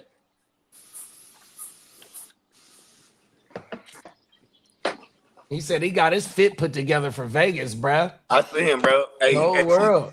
That's why I fuck with Dennis too, because he was putting it together. Like Peacock. Dennis be looking like a real P every time we're in Vegas. Them is facts. Them is facts. And Big Bro don't be playing. The cool white peas that they kick with all the brothers and shit. You know what I mean? Cold world. He's like Gator. When we're in Vegas, he's like Gator from the other guys. That's white chocolate. Portugal too. Yeah, man. Gators 2-1 now. Man, Peacock said, I got the hold on Lee overlay anytime you need it to. What the fuck? What the fuck? Hey, Peacock, use a fool, bro. Oh, my mama. Oh, everything. Where's that? Let me go see that shit, bro. What the fuck? The hold? What the hell? The hold on Lee. That means like hold on, Lee. Oh, here it go right here. Oh, Oh, God, I saw that last week. Pump your brakes. Slow down, Turbo. All right, Lee. My fucking big ass motor Pringle. Any more news? Or are we ready? Yo, I got. You know what? Hold on. Let's get to the rankings. How about this? I'm gonna burn through it so we can get to the rankings. I don't need the drops. Right, I'm just gonna go straight through. Okay, come on. Let's get in front All of right, it. former Saints wide receiver Michael Thomas is expected to retire. Ravens are viewed as the favorites to land Stefon Diggs. Whoa.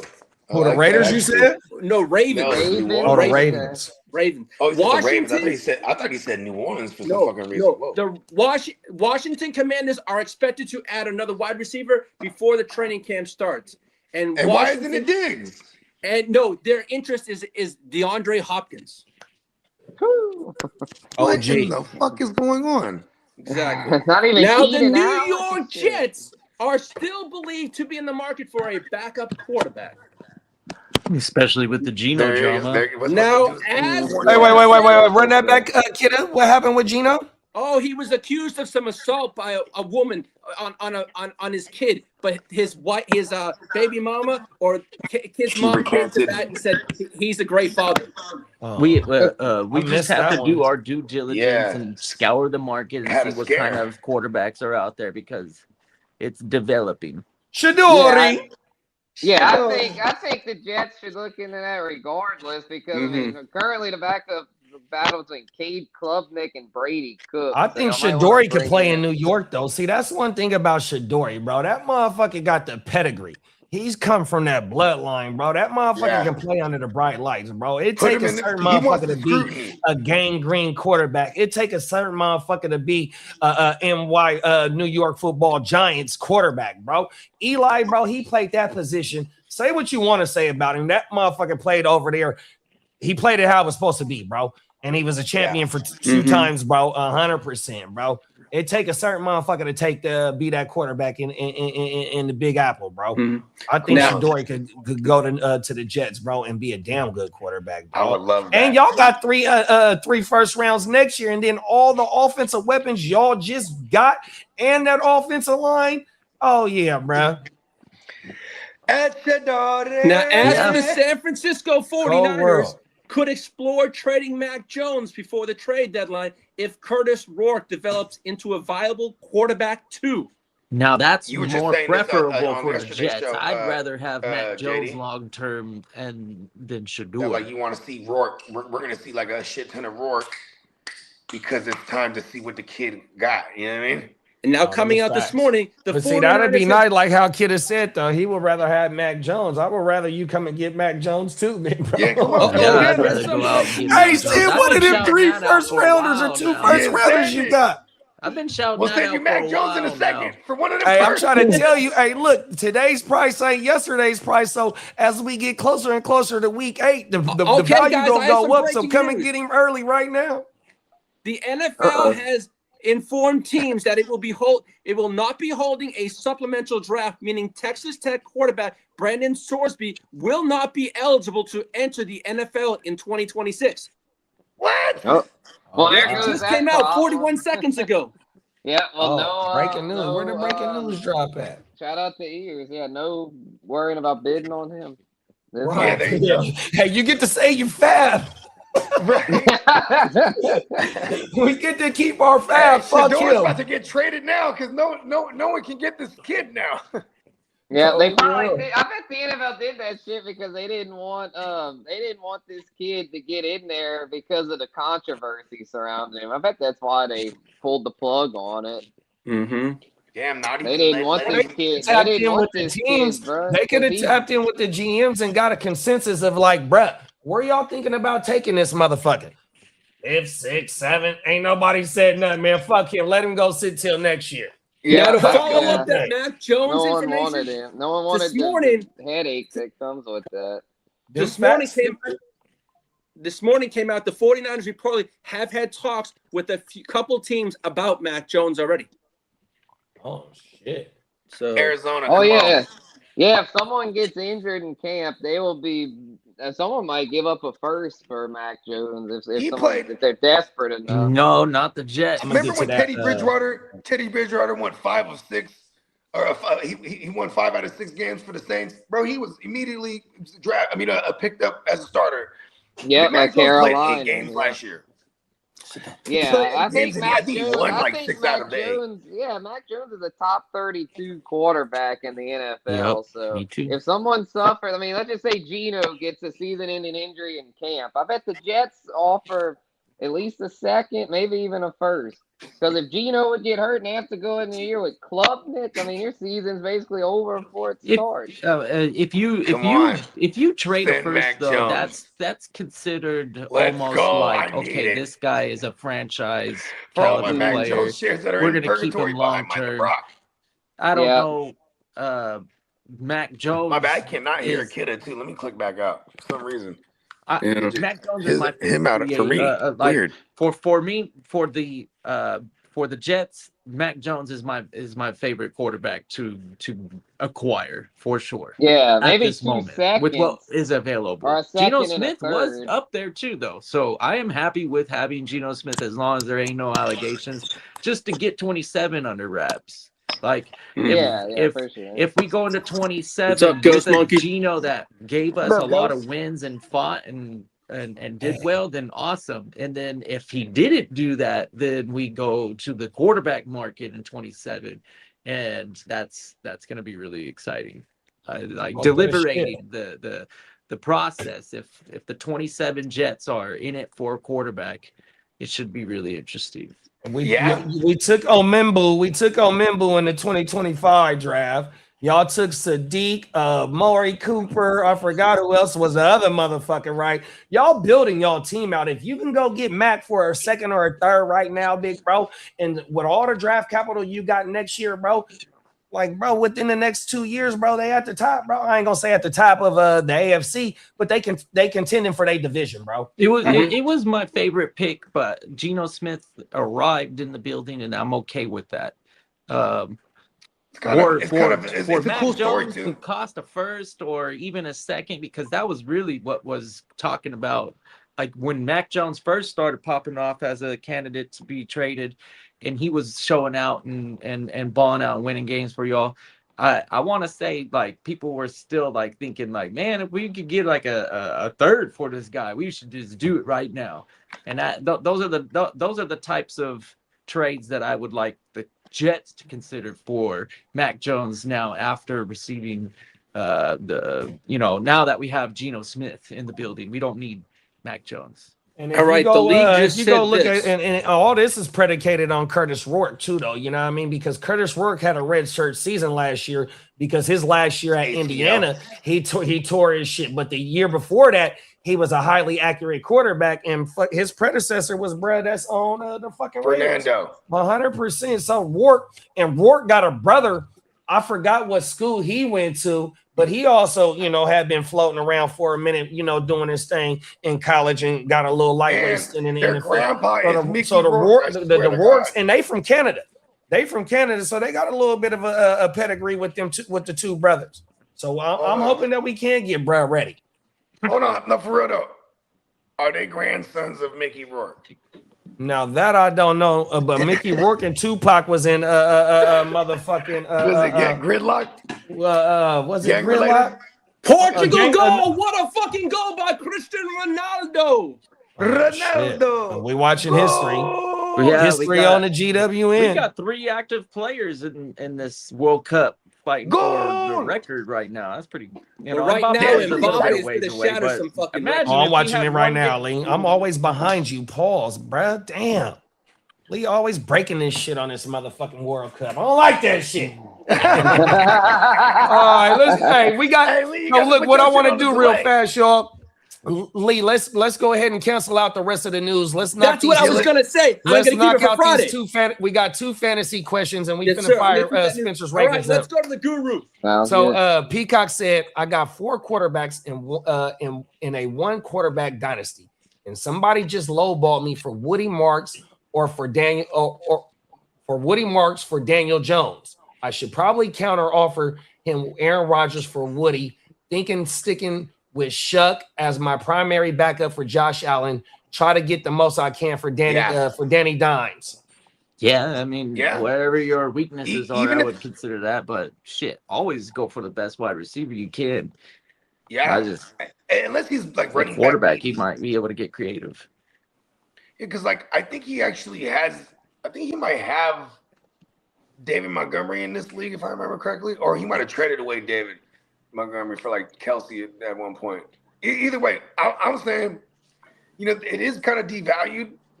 So like, yeah, if I can send Rodgers, who's a literal year rental, to get like a Woody Marks, or maybe if I can get some kind of receiver, you know what I mean? I'm all about it. And Danny Dumbass, if that guy already was going in for Danny Dumbass, I feel like I'll just look at what I really want on that fool's team and just be like, all right, here, give me this receiver A or whatever for Dumbass. Because people want, you know, like, yeah, if they're willing to pay something for a QB in a single QB, that's already a win in itself because they're hella devalued in that aspect. You know what I mean? Talk that shit. And speaking of Schulk, because Peacock said he'd rather keep Schulk, Bake said, what do you guys think of Olave and him having them blood clots? Health issues affecting him in dynasty value, or is he still good? And then he also says Olave or Tyson in dynasty. I mean, it's Tyson because it's new regime. And like, he's just a true, like what he could be is a true number one, right? Even though we finally saw Olave finished as a WR1, I think he's best suited to be like predominantly on the perimeter when like you can move Tyson around the formation. You know what I mean?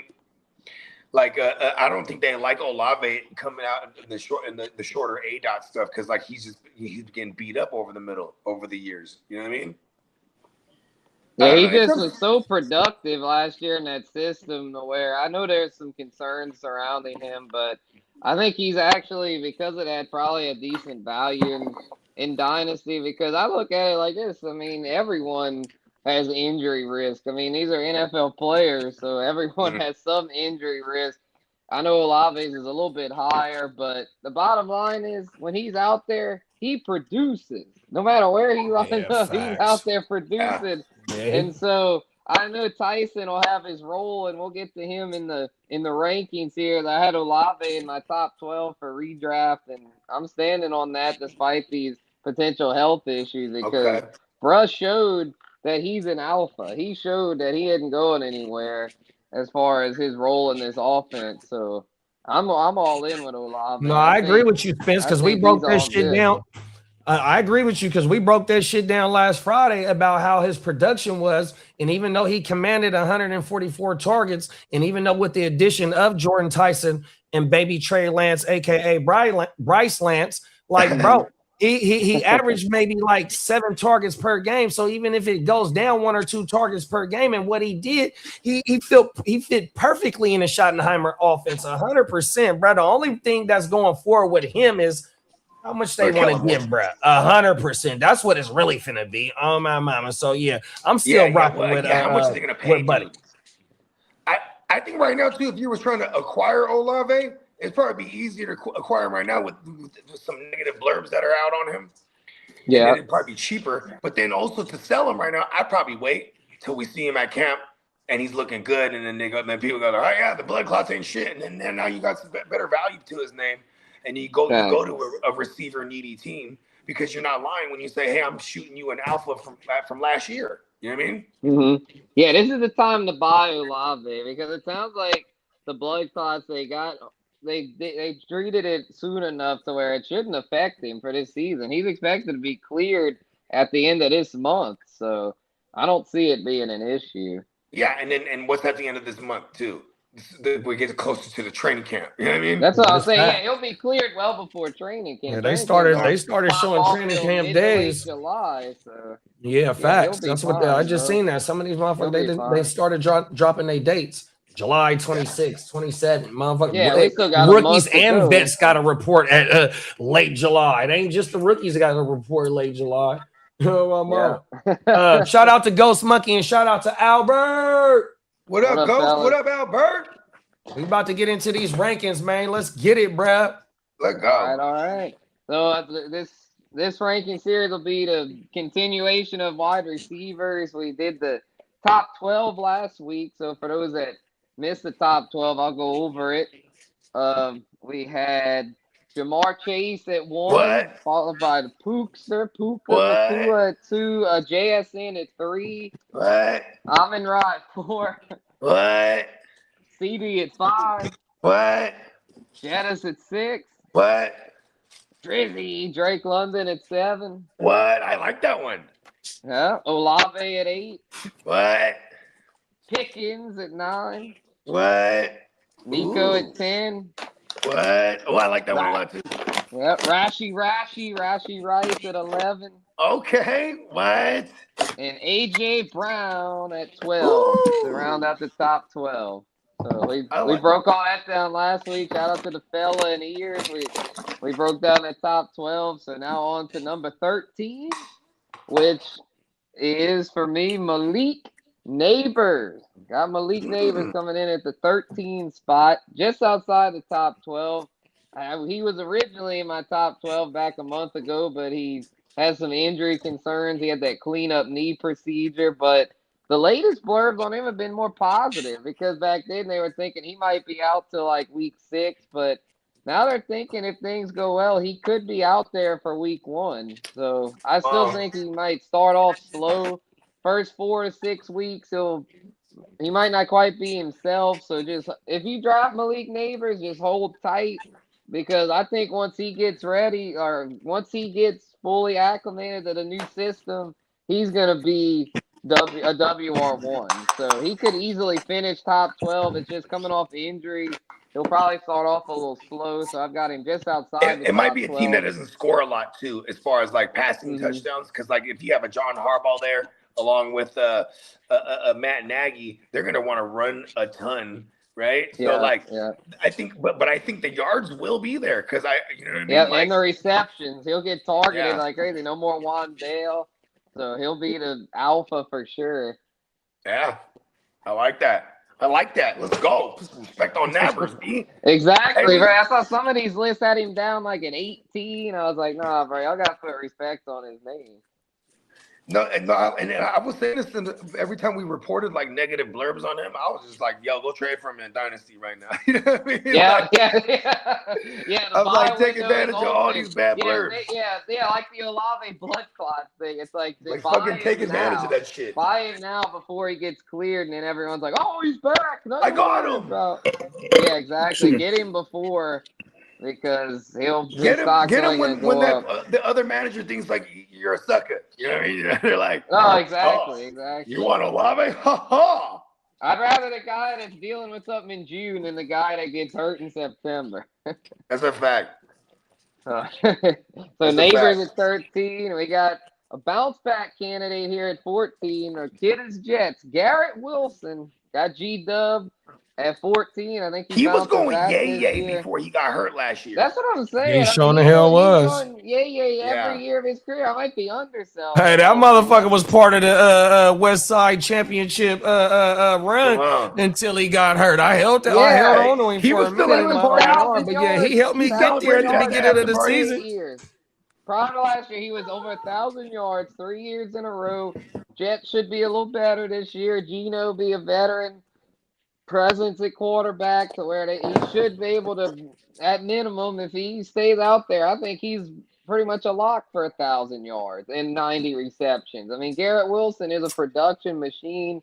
He's quarterback proof. He's worked with all kind of different quarterbacks, all kind of different offenses, but always gets his numbers. Last year, just the injuries derailed his season, but prior to that, he was balling. So I don't see any reason why he's going to fall off. I think if anything, he's going to bounce back and might even have a career season. So I would take advantage of his ADP being down. I feel like right now he's a really good value in that 3rd round range. That's awesome value, especially if you bang out a couple running backs early, right? Exactly. I would not feel bad about starting off my receiver room with a Garrett Wilson. You know what I love even better? Garrett Wilson's my 3rd when I'm just banging out receivers back to back to back. Yeah, you can do like a freaking JSN London G-Dub stack, that'd be crazy. That would go crazy. Or even if London's going, you could probably get like, if you want to swing for the fences, take like a Rashee Rice in the second. Because I think Rashee Rice kind of go back to last week. I think Rashee Rice, I know he's risky, but man, if he can stay out there, he's almost a lock to finish top 12 considering how much of the target market share he gets. I agree with you there. I agree with you there. Yeah, he broke it like, he's like the high, he's like a higher end extreme version of Wandale. You know what I mean? Yeah, exactly. And that offense, Mahomes should be ready for week 1. Sorry, Lee, Kermit's going to be out there. And we know Kermit he's finna be. I can see them getting the ball out way quick. He's not gonna be a lot of mobility early on with his legs. So Rashid's gonna be a real safety valve. And the run game gonna be a whole lot better as well. Yeah. And what Kermit says, I may run into someone's knee again. You better get your shit off real fast, bro. 100%, because September right around the corner. Yeah. You better get it off. Shame on everyone. You better get it off, bro. I'm trying to tell you. Everything. Look at Patrick Mahomes Patrick Mahomes died last year in the regular season, and I feel like not everybody. I feel like the AFC motherfuckers has been living in the shadows. They didn't take advantage. They didn't take advantage enough. Yeah, they really didn't. They really didn't. And it was a year where Lamar and Joe Burrow was hurt. So here's Josh Allen, like you know what I mean? Everyone was crowning him. And then Drake made Denver was right there. If it wasn't for Bo Nix, fuck the Donkeys. That is true. Denver did take advantage. I'll give them that. Shout out to Tino, yo. We got the team leader in the building. Team leader Tito. What up, Tino? Blue team go. Come on now. Yeah, he's a Cowboy. No, it was Derek, it wasn't cocaine. It was some tape saying "fuck you." All right, fuck you. Devontae Smith, they got the Slim Reaper coming in at 15.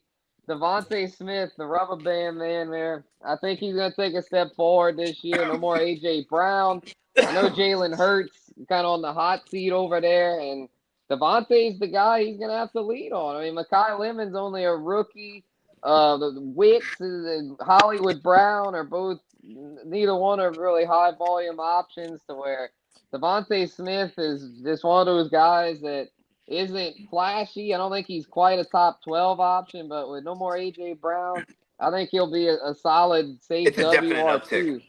Yep. Uptick in targets for sure. Yeah. I mean, the year he had his sophomore season, he got 136 targets, and what he did with that, 95 for 1196, damn near 1,200 yards and 7 touchdowns. I see him having a season similar to that here this year. Yeah, the 2023, that's the Shane Steichen season, ain't it? Yeah. Yeah, he was solid that year, but not quite as good. So hopefully Sean Mannion can unlock, bro. We see Jalen good on the deep routes for sure. The knock on him is, will he be able to go over the middle of the field and make these short completions, these intermediate completions over the fucking middle? Is that Lemon? Is that where Lemon's gonna live? I mean, I would hope so. Right. I would hope to see. I would also hope to see Devontae make them plays as well too, because we just don't want him to be intermediate to deep routes, because that's that. I mean, even though that's where Hurts is better at, but we also want to be able to see him be the number one option, get the first read targets. That's where that come in at. But now if Jalen Hurts can't hit the over the middles and all that bullshit, so is he gonna start dunking and dinking and whoever's running the shorter A dot, just like motherfucking they OG tight end? That motherfucker had 11 TDs last year. 100%. It's like, who's gonna be the motherfucker that's the shorter intermediate, because that's gonna be the benefactor 100%. And I'm curious to see if they're gonna involve like checking down like crazy to the running back to Saquon. Well, that's what Lee said on last Friday's show on my mama. He said they're supposed to be using Barkley in the passing game a lot more. Yeah, because then that probably answers our question here about the shorter A dot like safety valves too. You know what I mean? Yeah, because like I said, the boy, whatever, go dirt. He had between either 9 or 11 TDs last year, bro. I want to say he had double-digit TDs last year. 11. 100%. That's Saquon his hit for dude. 2,000 all-purpose his rookie year. Like, he got hands. They just, for some reason, ever since he's been with the Eagles, they just don't really use him in that fashion. You know what I mean? Yeah, the good thing is that there'll be enough for all those guys to eat because, I mean, Philly is pretty concentrated target market share to where, I mean, even if Saquon and Goddard see more looks, I mean, with no more A.J. Brown, I mean, that's well over 100 vacated targets. So I agree with you. The only thing is that Saquon is taking 25 touches per game, whether it's 22 touches or 18 touches and maybe 7 receptions or some shit like that, or 7 targets.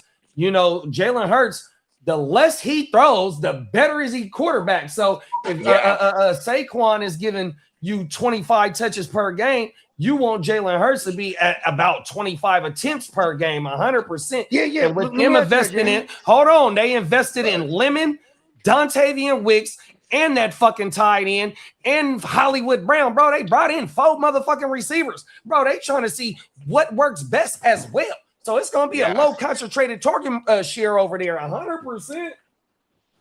What about, has he ever eclipsed over 550, like pass attempts, like more than once?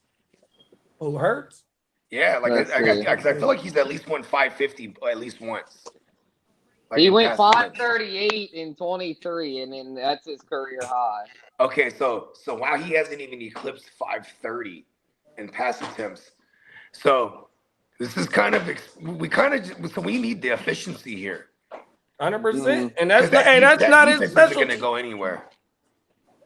Yeah, well, for sure. Well, yeah, like I said, these rankings are fluid, so as time goes on, might have to knock Devontae a few notches down because y'all bring up some valid points about it not, being not as much of a concentrated target market share as some are thinking. So let's move on to someone here at 16 who, as of now, it appears he's going to see a big share of the targets over there in Baltimore, and that's Zay Flowers. I got Zay Flowers coming in at 16, and he's someone that isn't always the most flashy, but for PPR, bro, and volume purposes, he gets it. He freaking gets it. He had over 1,200 yards last year. It was a quiet 1,200. That motherfucker was WR7, I think, last year, big bro. He got it in, bro. He was WR7 last year, bro. I didn't know that shit. Bro. He won people chippers for real. Average his yards per game over 71.2 yards per game. So that means on average he was getting you over 7 points just in yards. And in the 86 receptions is nothing to sneeze at.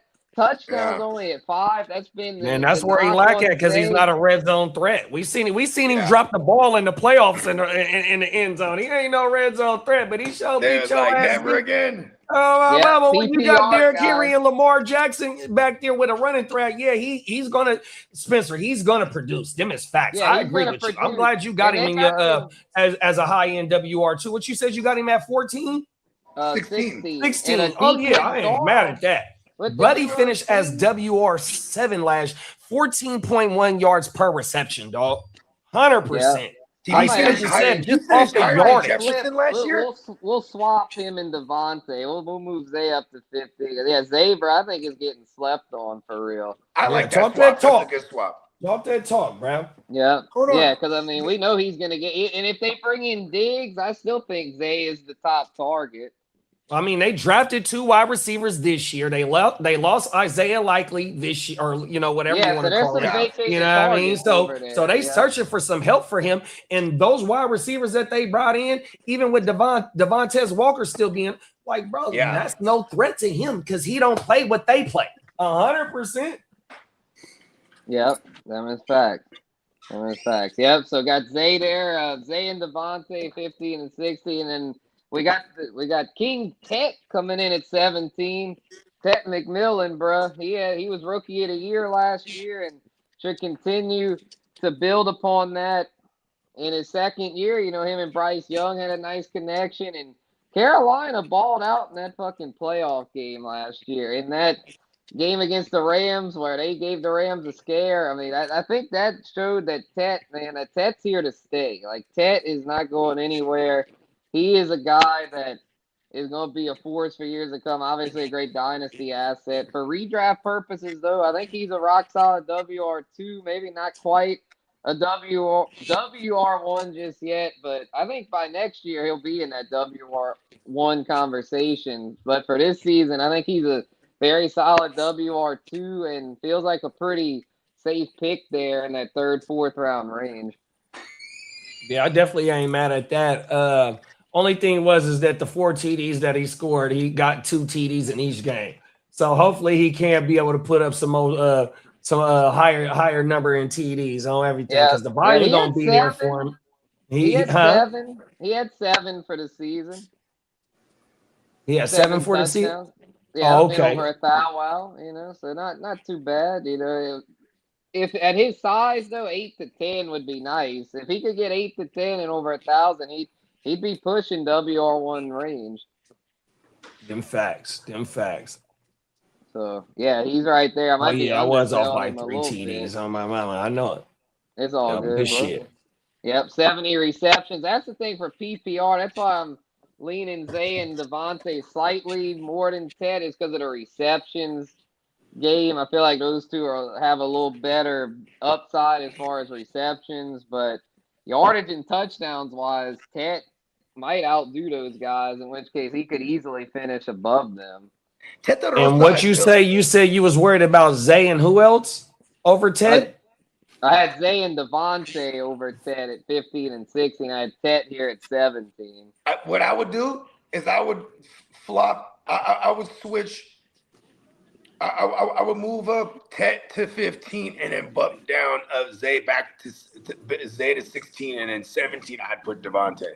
I like the shit out of Tetarosa this year. Mm-hmm. I could see that happening. Like I said, like Tetarosa, if he gets the amount of touchdowns for real, if he gets the touchdowns, he could be a back end WR1 easy. Exactly. Yeah, because he's got the touchdown upside. His size, was he 6'5", 212? Yeah. And is this his third? This is Bryce's 3rd year in Canales system. Yeah. Mm-hmm. Yeah, Canales is a rising. They re-signed Coker, which is another help, and they drafted Brazel in the 3rd, I think, or in the 2nd round. Is that the tight end? So they are trying to give him weapons 100%. So hopefully, Brett can take that next no step. offense to Chuba or Jonathan Brooks, but it looks like they might not have a run game that's as stable as they would want. So I could see them throwing a fuck ton at Tetarosa. Facts. 18, we got another sophomore receiver, Emeka Egbuka, coming in here at 18. I know he had kind of a rough second half last year, but I think Egbuka is here to stay as far as being a strong WR2 for this season. I think he's the guy over there. I know Chris Godwin will be back in the fold, but Godwin looked rough last year. Like, I just don't know if Godwin's going to be what he used to be. So I'm all in with Egbuka as the primary target there in Tampa. Got him here at 18. Could finish higher than that, but just doesn't have quite the resume just yet to be justified in the top 12 or anything like that. But I think mid-range WR2 is a very realistic outcome for Egbuka, man. I think this dude, he showed what he could do early on. And I think he had a little injury scare mid-year, and it probably slowed him down a bit. But if healthy, I think he's for sure a WR2 for this season. I agree with you. The youth movement is on the writing's on the wall for the youth movement in Tampa. With Jalen McMillan coming back because he came back last year, but he had a fucked up net. 100. And then with them taking Ted Hurst as well, he's a developmental player, but they took him in the 3rd. 100%. Godwin finna be up out of there maybe after this year. So in Buka's role, even with Godwin and fucking Mike Evans there, Godwin came back a little later on. No, he did play at the beginning of the season, then got hurt. Bro, it's the ball for Mbuka. He is the WR1 over there. Yeah, he's the 1st rounder. You know what I mean? 1st rounder from the actual draft. He's going into year 2. He played phenomenally, then played hurt the rest of the way. Right. And that's what we saw the taper of. Exactly. So it was really, we just saw, and their offensive line was super beat up as well. Baker was all fucked up down the stretch. Yeah, they were. Yeah, like they were all beat up, and that's probably one of the only teams outside of even like when you talk about the Chiefs or the Commandos, they were literally just riddled with injuries. You know what I mean? Facts. So yeah, I think he'll do like he did in the first half of last year, and if he can do that, then he might exceed this ranking. Exactly. Yeah, he's at 18. He could finish 12. So. A lot of these WRTs are right. He could be a tier jumper for sure. Yeah, coming in at 19, we got T. Higgins. T. Higgins last year was a touchdown machine. Didn't do quite as well yardage wise as he normally does, but I think a lot of that had to do with Joe Burrow being out. If Burrow can return to full health this year, then T. Higgins should get back to close to 1,000 yards. And even without Burrow last year, he had 11 touchdowns, back-to-back years of double-digit touchdowns. You know, his PPR upside's a little capped because he's just not the Chase getting such a high percentage of the targets there. I mean, T. Higgins only caught 59 passes, but he always does a lot with his receptions, and he's very efficient in the red zone. He's a big body, 6'4". You know, if he's healthy, I mean, he's getting 8 to 10 touchdowns. That's fact. So, yeah, I think T. Higgins is. I know he's had some injuries throughout the year, but he's usually always out there for most of the season. He's been beat up a lot, but he's played at least 12 games every year of his career, and he'll be entering year 7. He got his bag. I mean, he's here to stay next to Jamar, to where I think with the Bengals airing it out like they do, T is still a fantasy WR2, so I got him here at 19. I love this take too because, like, honestly, like if you ask me, because I'm a super Mighty Joe Young truther, man, when they're all healthy, they have the potential to having 2 guys finish in the top 12, even. You know what I mean? Like, you know, especially if their defense still doesn't show up. But you know, it's really just health with T. Higgins. You know what I mean? Yeah, really just health. Yeah, exactly. If he could stay out there all 17, yeah, he could exceed that ranking. And Tino said Devontae Adams, he said Devontae about to eat. Rams the best team, and they going to air it out like the Cowboys. Yeah, we're getting to him real soon. We'll get to him real soon. At 20, though, all right, Ears, you listening, Ears? I don't know if Ears is here. He got all those ears. He's about to miss out then because we got his guy at number 20. The Scottish lad. Yes, the lad. Bounce back candidate after a really disappointing sophomore season. I think the laddie will be back to being fantasy relevant this year. Last year, he just kind of fell off the face of the earth. But it was Keenan Allen.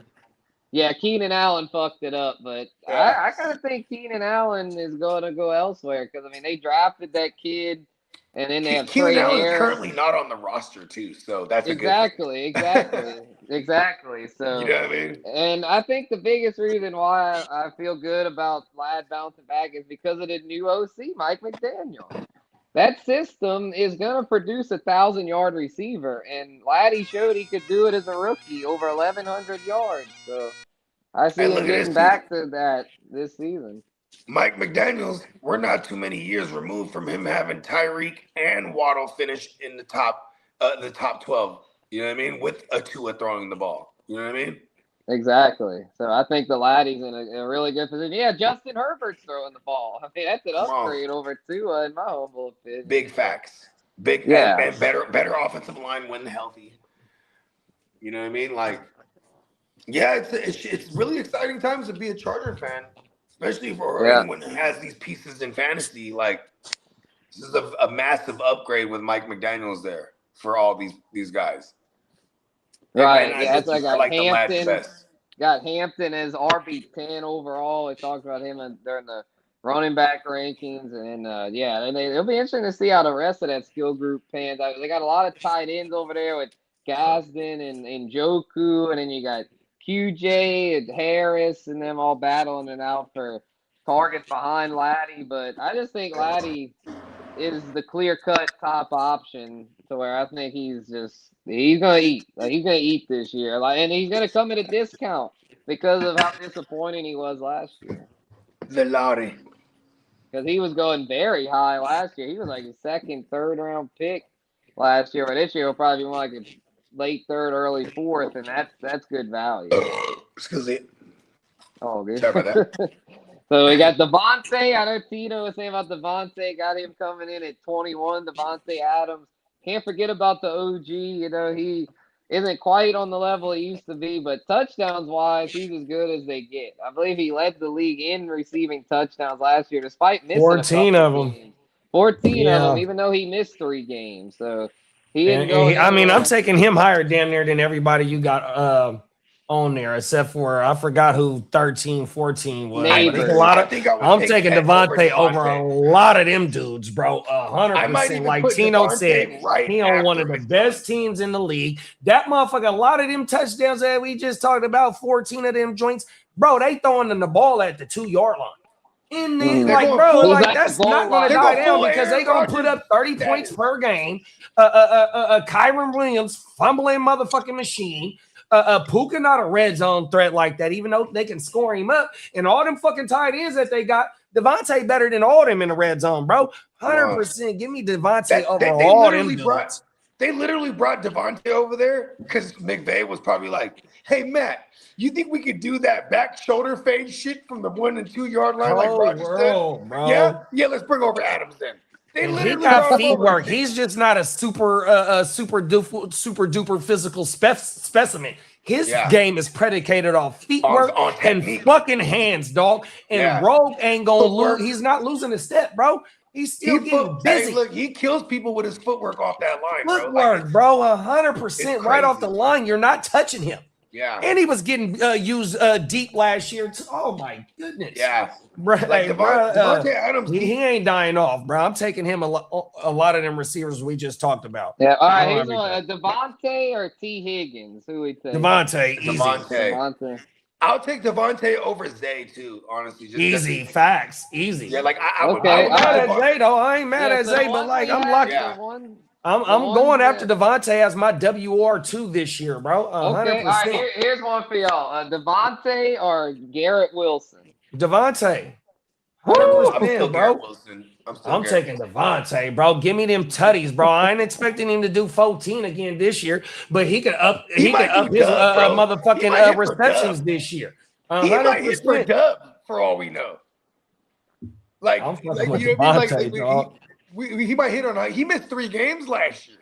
Whole world, bro. Like, he was doubling up in some of those games. That's how he got world, bro. And you got Puka on the other side too, even though they play a lot of 13, bro. Oh my mama, he's still getting busy, bro. It gets him, it makes it a whole lot easier for him to get busy as well. Matt Stafford was probably like, listen, look, if they go and got Devontae, Matt Stafford was the MVP. Who Devontae was a part of the back-to-back MVP before they moved on. Aaron Rodgers. Oh, world, you know what I mean? Like Devontae is a massive piece there. You know, I'm gonna hate it when they get to the point in the year and then they go ahead and add Tyreek Hill just for the fuck of it. Watch this. They're fucking crazy, dude. I hate the Rams. You call them the Hollywood Rams? The Hollywood Rams, all-star power. All-star power, facts. Come on. Oh, world, fuck them.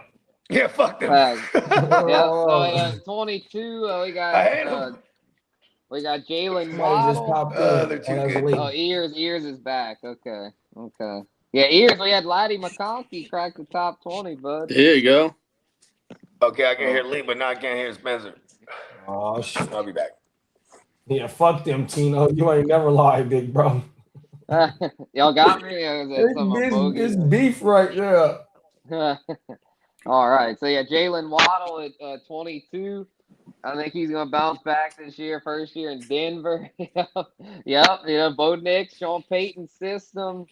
I think that's going to be a recipe for success. I think he's a WR2 this year. I think I know Sutton's there, but they paid Waddle, man. Waddle's a guy they're going to feature. They gave up a lot to bring him in, and he's a little younger and in the prime of his career. So I think if healthy, Waddle for sure finish top 24, maybe even higher in that system. Okay. Bo Nix led the NFL in pass attempts last year. Look, I want to say this. I've been chasing Frankenstein status when it comes to Sean Payton. Whether it's the Pat Bryant, or whether it's anyone or Troy Franklin, anyone that I felt like that he's going to be favoring in the slot in the Sean Payton, and they went and traded for the guy. You know what I mean? Like last year, Mike McDaniels without Tyreek, he started moving Waddle on the outside more. And like, you know, Waddle, his the 23 finish, I think was WR8 or something like that in the PPR. He was balling. He was balling. And you know, and I think that's what Sean Payton saw. He was like, listen, I need that guy. You know, where I could have a guy who can move the chains. He's like Jarvis Landry 2.0 for real. Come on now.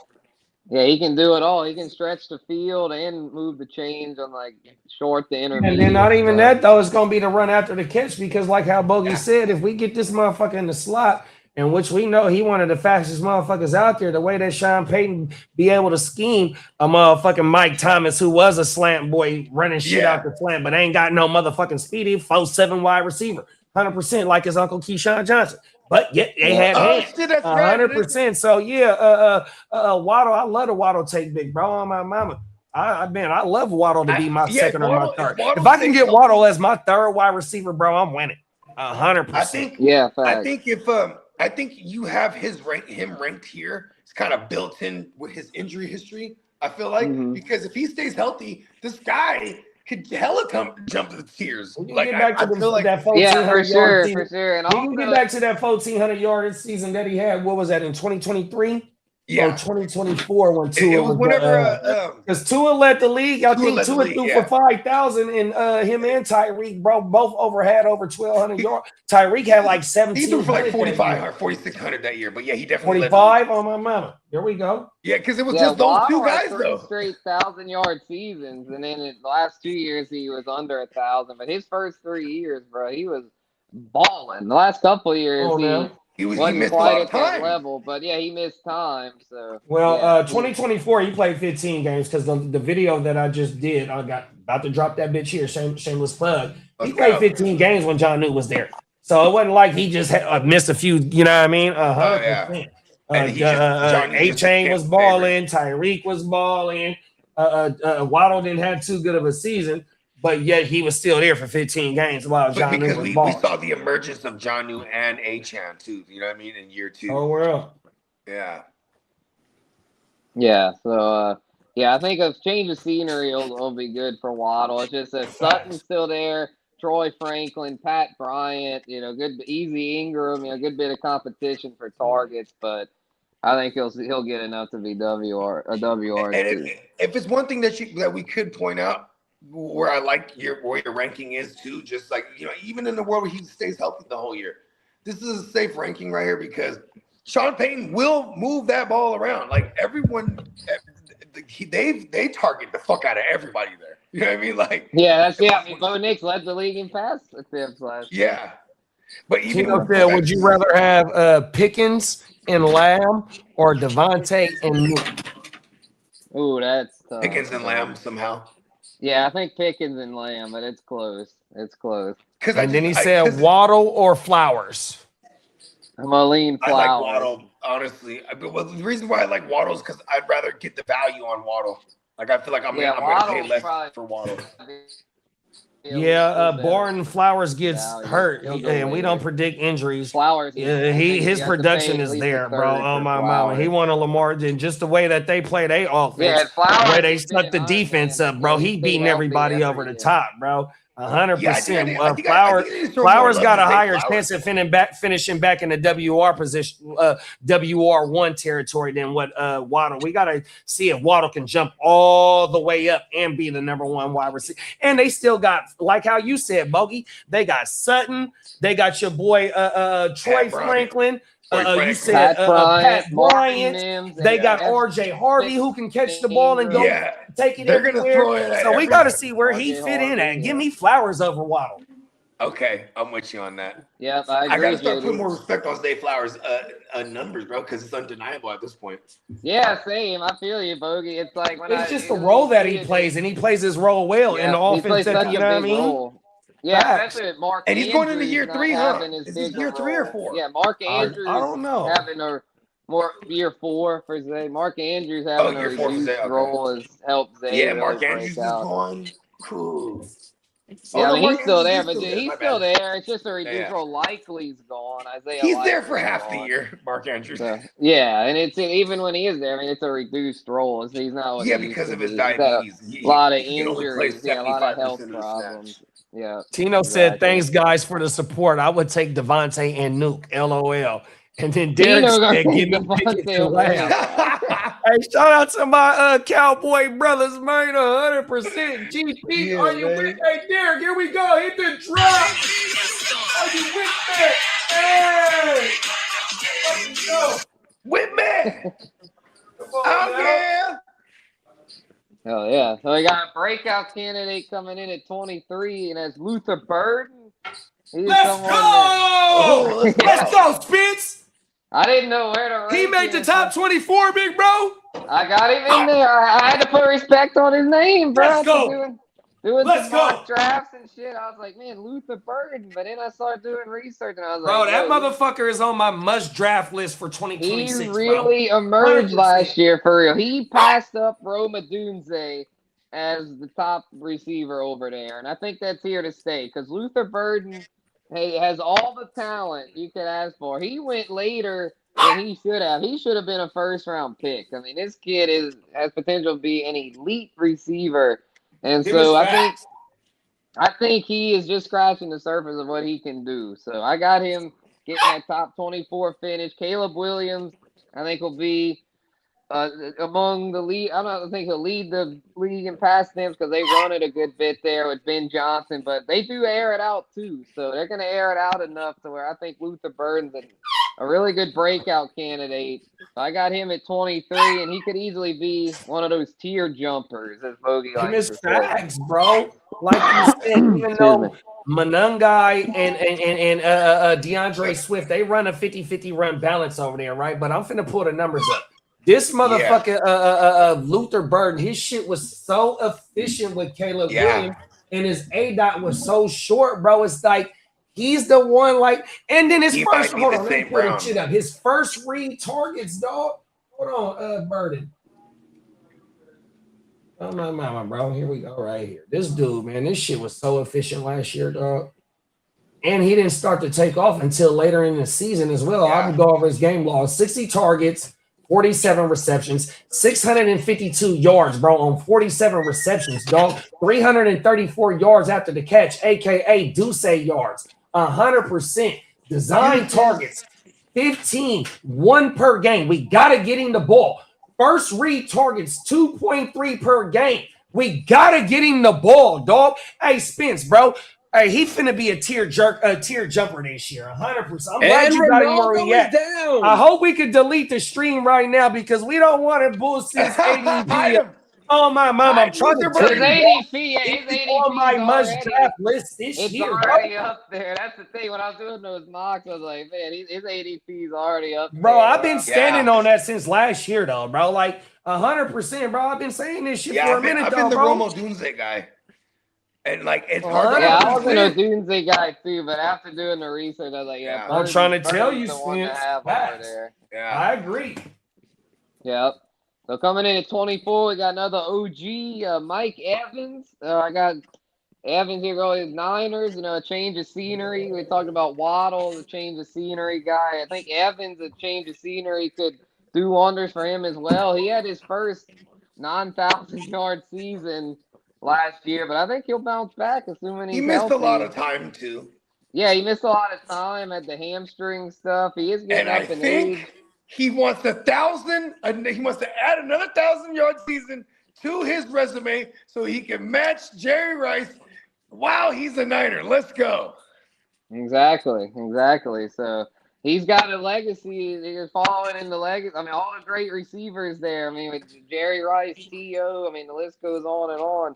And he's a future Hall of Famer, Mike Evans. So you know he's going to be motivated to put up some strong years with the Niners. I mean, he could have 2-3 more 1,000-yard seasons left in the tank. So I think he's a back-end WR2 with upside for more. I mean, if he catches 10 to 15 touchdowns, I mean, he could easily exceed this ranking here. I agree with you. And also to double down on that is that we're going to get back to being a power run game. 100%, bro. It was at 3.6 yards or 3.7 yards per carry. Fucking horrible. 100%. This is why you bring Mike Evans in. This is why you draft Keyron Black in the 3rd round. This is why you give Trent Williams his motherfucking money. This is why you go into the season with the cohesiveness, except for one offensive line position that's up for grabs, which is the left guard. Other than that, you got the same offensive line, and motherfuckers was banged up. It's time to get this run game going, because if they can get over the 4 yards per carry, bro, you're scheming Mike Evans up off the play action, bro, tearing their ass up. And you got Christian McCaffrey, who's coming out. We seen what he did in the motherfucking receiving game last year. And then you got Keyron Black, who they say he's looking nasty in camp. 100%. We get back to that dominating run game that we had in 2022, lost in the NFC Championship, 2023 Super Bowl year. The last 2 years of football, they've been terrible, bro. We got to run the ball. That way it helps Brock Purdy be able to drop back, scan the field, dimes. 100%. Sucking the defense up, bro. I keep saying this shit about my team, bro. Oh, man. We got to go back to dominating the run game. Facts. Yep, and then Mike Evans, bro, I mean, he'll play his part. I mean, he'll play his part, especially with Kitteh being a little banged up to start the year. He's going to get peppered with targets. Jawan Jennings no longer there. IU more than likely out the door. To where, I mean, what's the target competition? I mean, you still got Ricky Pearsall, DeMarcus Robbins. Is DeMarcus Robbins still over there? Yeah, he's still here. The only thing with the Niners is like, you really don't have to have a lot of targets to eat. Yeah, that's the thing. Speaking of Brandon Ayuk, Brandon Ayuk did 1,400 yards on 75 catches. That's like 17 yards per catch. That's what Mike Evans do. Bro, if you can establish the run to 4.5 yards per game and you got McCaffrey, bro, I don't give a fuck what corner is out there, bro. Mike Evans is still dominating 100%. It's not like these Tampa Bay shit where you just don't got a dominant running game and Baker throwing for the last 3 years 30 times a game. Bro, we don't do that 100%. You know what I mean? So, yeah, Mike Evans is going to be able to tier jump as well, like where you got him at the 24, bro. He can easily sneak into the top 15, bro. Facts, yeah. Because I mean, at the end of the day, like I was saying, the identity of the Kyle Shanahan offense is that power run game. At its core, the identity is just that. So, and they've got some young backs over there, and then he also brought in Christian Kirk. But I mean, it's like at this point, Christian Kirk is very much just a complimentary option to where it's like Mike drafted Striblin. You get Jordan Watkins back healthy this year. You get Jacob Cowan, because like before the 2025 draft, they've been attacking the wide receiver position for the last 2 drafts. They took Ricky Pearsall and Jordan Cowan in the same draft, and then the following year they took Jordan Watkins, and then the following year they took Striblin. Bro, they've been attacking the wide receiver position for the last 3 drafts. You feel me? 100%. But now you get Mike Evans, bro. You've never had that type of wide receiver since Randy Moss, bro. So now you only get maybe 1 or 2 years. But just imagine these young bulls learning behind a future Hall of Fame wide receiver and what that can do for them as well, bro. Yep. Things are looking up for the gang, man. Come on now. Coming in at 25, we got a bounce back candidate, Scary Terry McLaurin, the laddie, coming in at 25. I think he'll bounce back this year with a healthy JD5. He was a bust last year, and then he had another issue with Terry last year, I think, was the holdout. He held out a while trying to get a new deal, and I think that lack of an offseason caused him to potentially get hurt because he missed a lot of time last year. Only played 10 games. That's all he played was 10 games last year? As they come. 5 straight, looking at right here on a PFR. But last year was a big drop-off. But let's not forget that in 2024, they made the NFC title game. JD5 led McLaurin to a career high 13 touchdowns. Prior to that, his career high had been 7 tugs. So If JD5 can get back to form, I think Scary Terry could easily get back to maybe not quite 13, but he'll easily get back to a wow, probably around 80 receptions and a decent amount of touchdowns. So I think he's a very good bounce back candidate. He's going to end up a steal, I think, in a lot of these redrafts. Yeah, no more Debo too. So there's quite a few he's vacated targets. The alpha. Right, and like targets. Yeah, even if they bring in an Ayuk or a Diggs, they're rumored to bring in Stefon Diggs too.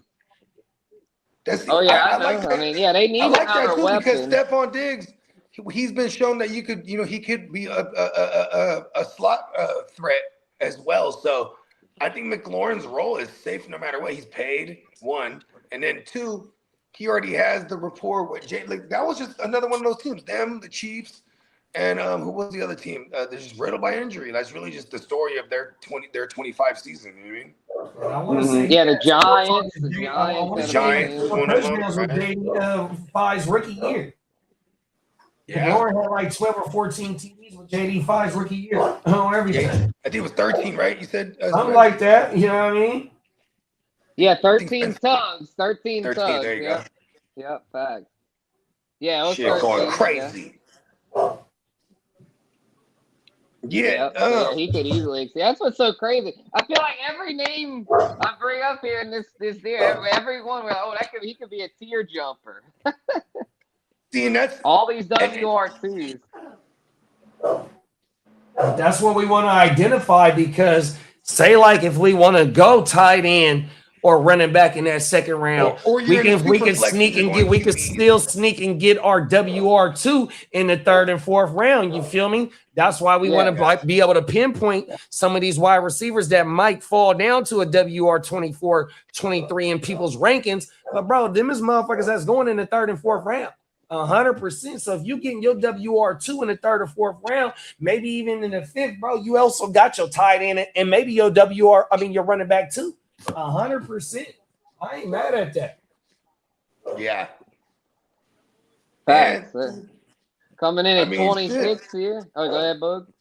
No, I was just gonna say too, especially like we're in super flexes, like people might be going early QB too, and then like that's true. Those super flexes, Hey, you got a lot of homies that's always going QB early and super flex. Come on, them is facts. You seen it at the West Side draft last year. It's a game of chicken. Yeah. I play chicken when it comes to QBs and shit. Yeah. But I know I'll get to a certain point where I'm like, but if you wait too long, it can be rough. Yeah, you end up with like fucking Malik Willis and Geno. It's like, oh fuck, what happened? You definitely got to set a parameter for yourself, right?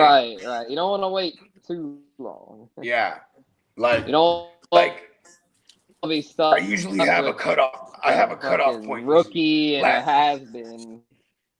Like last year, my cutoff point was Sam Darnold, and like I feel like Sam Darnold, Cam Ward, guys like that, they're going to be in this cutoff again this year.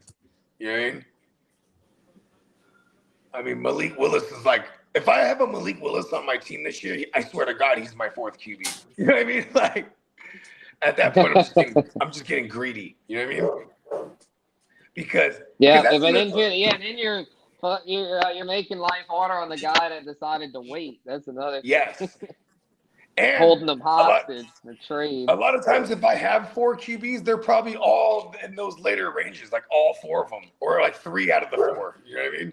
Yeah, you could do like a Bryce Young, Cam Ward, Malik Willis, Shedeur type thing. Boom. I would love that because I would feel like the rest of my team is hella gangster, though. You know what I mean? The rest of your team, then like Pooks, like J Love, Breeze. You probably loaded it running back, and then you get guys like freaking like Neighbors, Zay, Ted. Like you probably got loaded with receivers. Might have yourself an elite tight end too, like a McBride or Bowers. It's like, if you can stand the weight on the QBs and Superflex, you'll have a crazy good skill group. Because half the league's going QB early. Yeah, and then they kind of eliminate themselves from going like QBs at one point too. You know what I mean? If they went in early, then you know what I mean. There's not too much. Yeah, then they're scrambling. That's like, oh fuck, I guess I gotta get like a David Montgomery as my RB1, or they wait too long on running back, because I've played that game before. And the one year, that's usually the game I play. Yeah, shout out to the SBI. I did the year I won. I think it was my first year in it, and I won was Josh Jacobs. I waited to get Josh Jacobs as my RB1 in that joint, like the 7th round, and he ended up having a top 5 finish, and that was a big reason why I won that joint.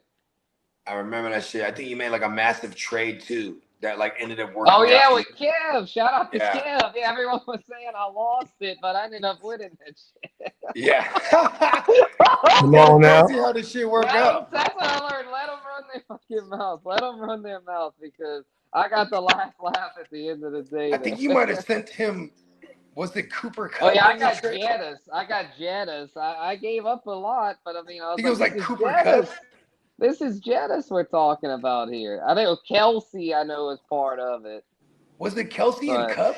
No, he already had Kupp. I don't think it was Kupp. I think it was Waddle. I think it was Kelsey. There you go. Waddle. It was Waddle. You're damn right. Jettis and Kyle Pitts, didn't really pan out, but Jettis was so went good crazy to where it ended up about an even deal. It was about and you won the chip. And I won the chip, so it's like, that was that year with the COVID though. I don't know, DeMar Hamlin. That was the DeMar Hamlin year. So it was 21 year. Yeah, that was crazy. But anyway, back to the range here. 26, we got Jameson Williams. My guy. Here at 26, man. I mean, he had a hell of a season last year. He is very solid. I mean, for PPR, his upside's a little capped because he's not a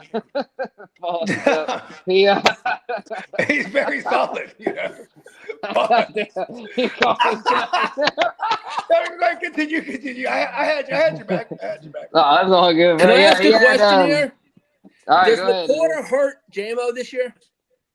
No, Laporta's got his own role. Laporta, they can all eat. I think Goff throws enough to where there's enough for all of them. Spence, I think he means because of the new OC coming over from Arizona, where hyper. I kind of was. Yeah. A McBride, you know what I mean? I don't know, man. You got. These are the two guys that are paid. I don't think so. Yeah, I don't think so. J-Mo's paid. He's gonna get his. 100%.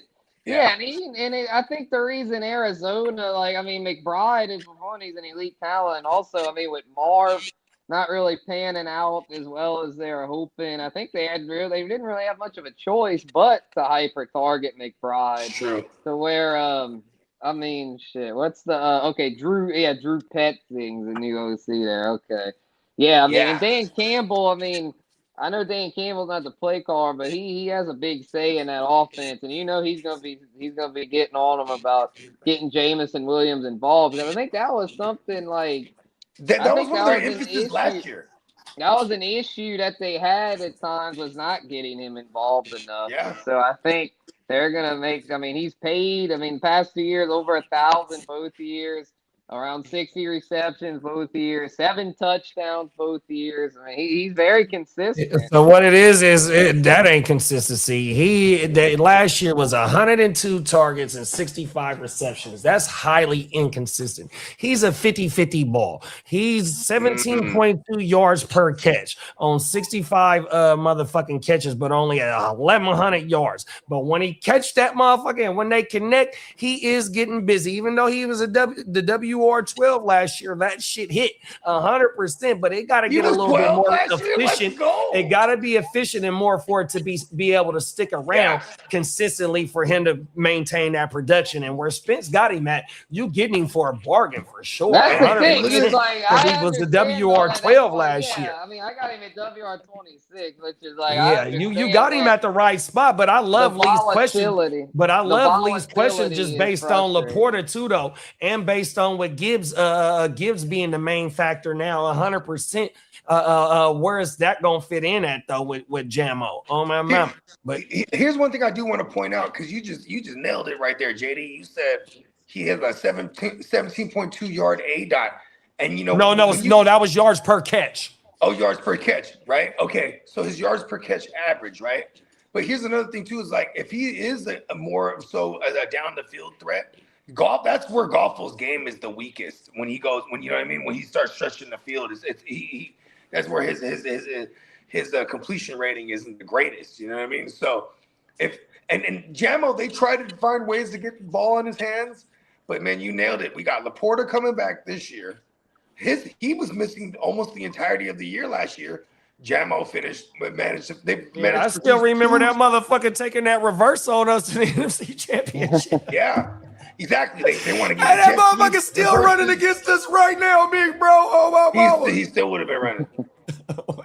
Yeah, hey, but look at we went to the chipper. What? We went to that boy the ball in his hands. He is nasty. You know, I mean, I'm just looking at it now. I didn't know that motherfucker was a WR12 last year. That's what I'm saying. And to clarify, I mean, I'll admit he's not consistent on a per game basis, but season stats wise, I mean, it's his season stats back to back years have been very, very. When he booms, he booms. In line. Exactly. He booms. The boom-a-day. It might be a roller coaster, but at the end of the day, he's gonna get his number. So it makes him a very solid flex. Let me catch up in the chat, man. Derek said, man, I went to the shit with Malik Willis last year. No West Side, but I did have Jordan Love too. Oh, wow. Yeah, then we got the clock management fella in the building, and he said, "Dude, bro." Shout out to Clock, man. Good looking Tino, and we got the Johnny Mitten fella in the building. What's up, Johnny? John Mitts, everybody. Let's get it. The gang is in the building. Yeah, I miss doing the shows with Clock, man. Clock, man, we would hold it down. I did those divisional breakdowns, man, back in the day. Mock draft Mondays too. Yeah, mock draft Mondays. Yeah, man. Yeah. Shout out to Clock, bro. He's a real one of the OGs. Come on, dog. We keep the good. We keep the conglomerate, and it's bigger than content. Even if we ain't doing content, we still rocking with everybody that rock with us, bro. Oh yeah, real ones it's know. It's bigger than the content. Oh, 100%. Yeah, man. So yeah, we got Christian Watson there at WR27. I think he'll be a nice breakout candidate for this season. He just got paid. For one, and two, they featuring him now, man. I mean, he's their WR1 on paper with the boy no longer over there, Wicks, and they lost and another Dobbs. boy. Dobbs, Dobbs. That's the one I was trying to think of. Romeo, no more Romeo over there. So that's a good bit of vacated target. Right? Yeah, ended up in New England, but yeah, I think Christian Watson is set the ball out this year. I mean, they believe in him. The organization showed that they believe in him, and Green Bay is a smart organization. They tend to, when they pay someone, that player tends to produce, and so I know Watson's career numbers aren't that amazing or anything. I mean, if anything, they've been a letdown, but he's coming into his own year. Exactly. I think year 5 this is the year he puts it all together, and he could end up being one of those tier jumpers. If anything, I might swap him and J-Mo because it's like, I mean, Watson's the go-to over there in Green Bay. We don't have to worry about a lack of targets for him.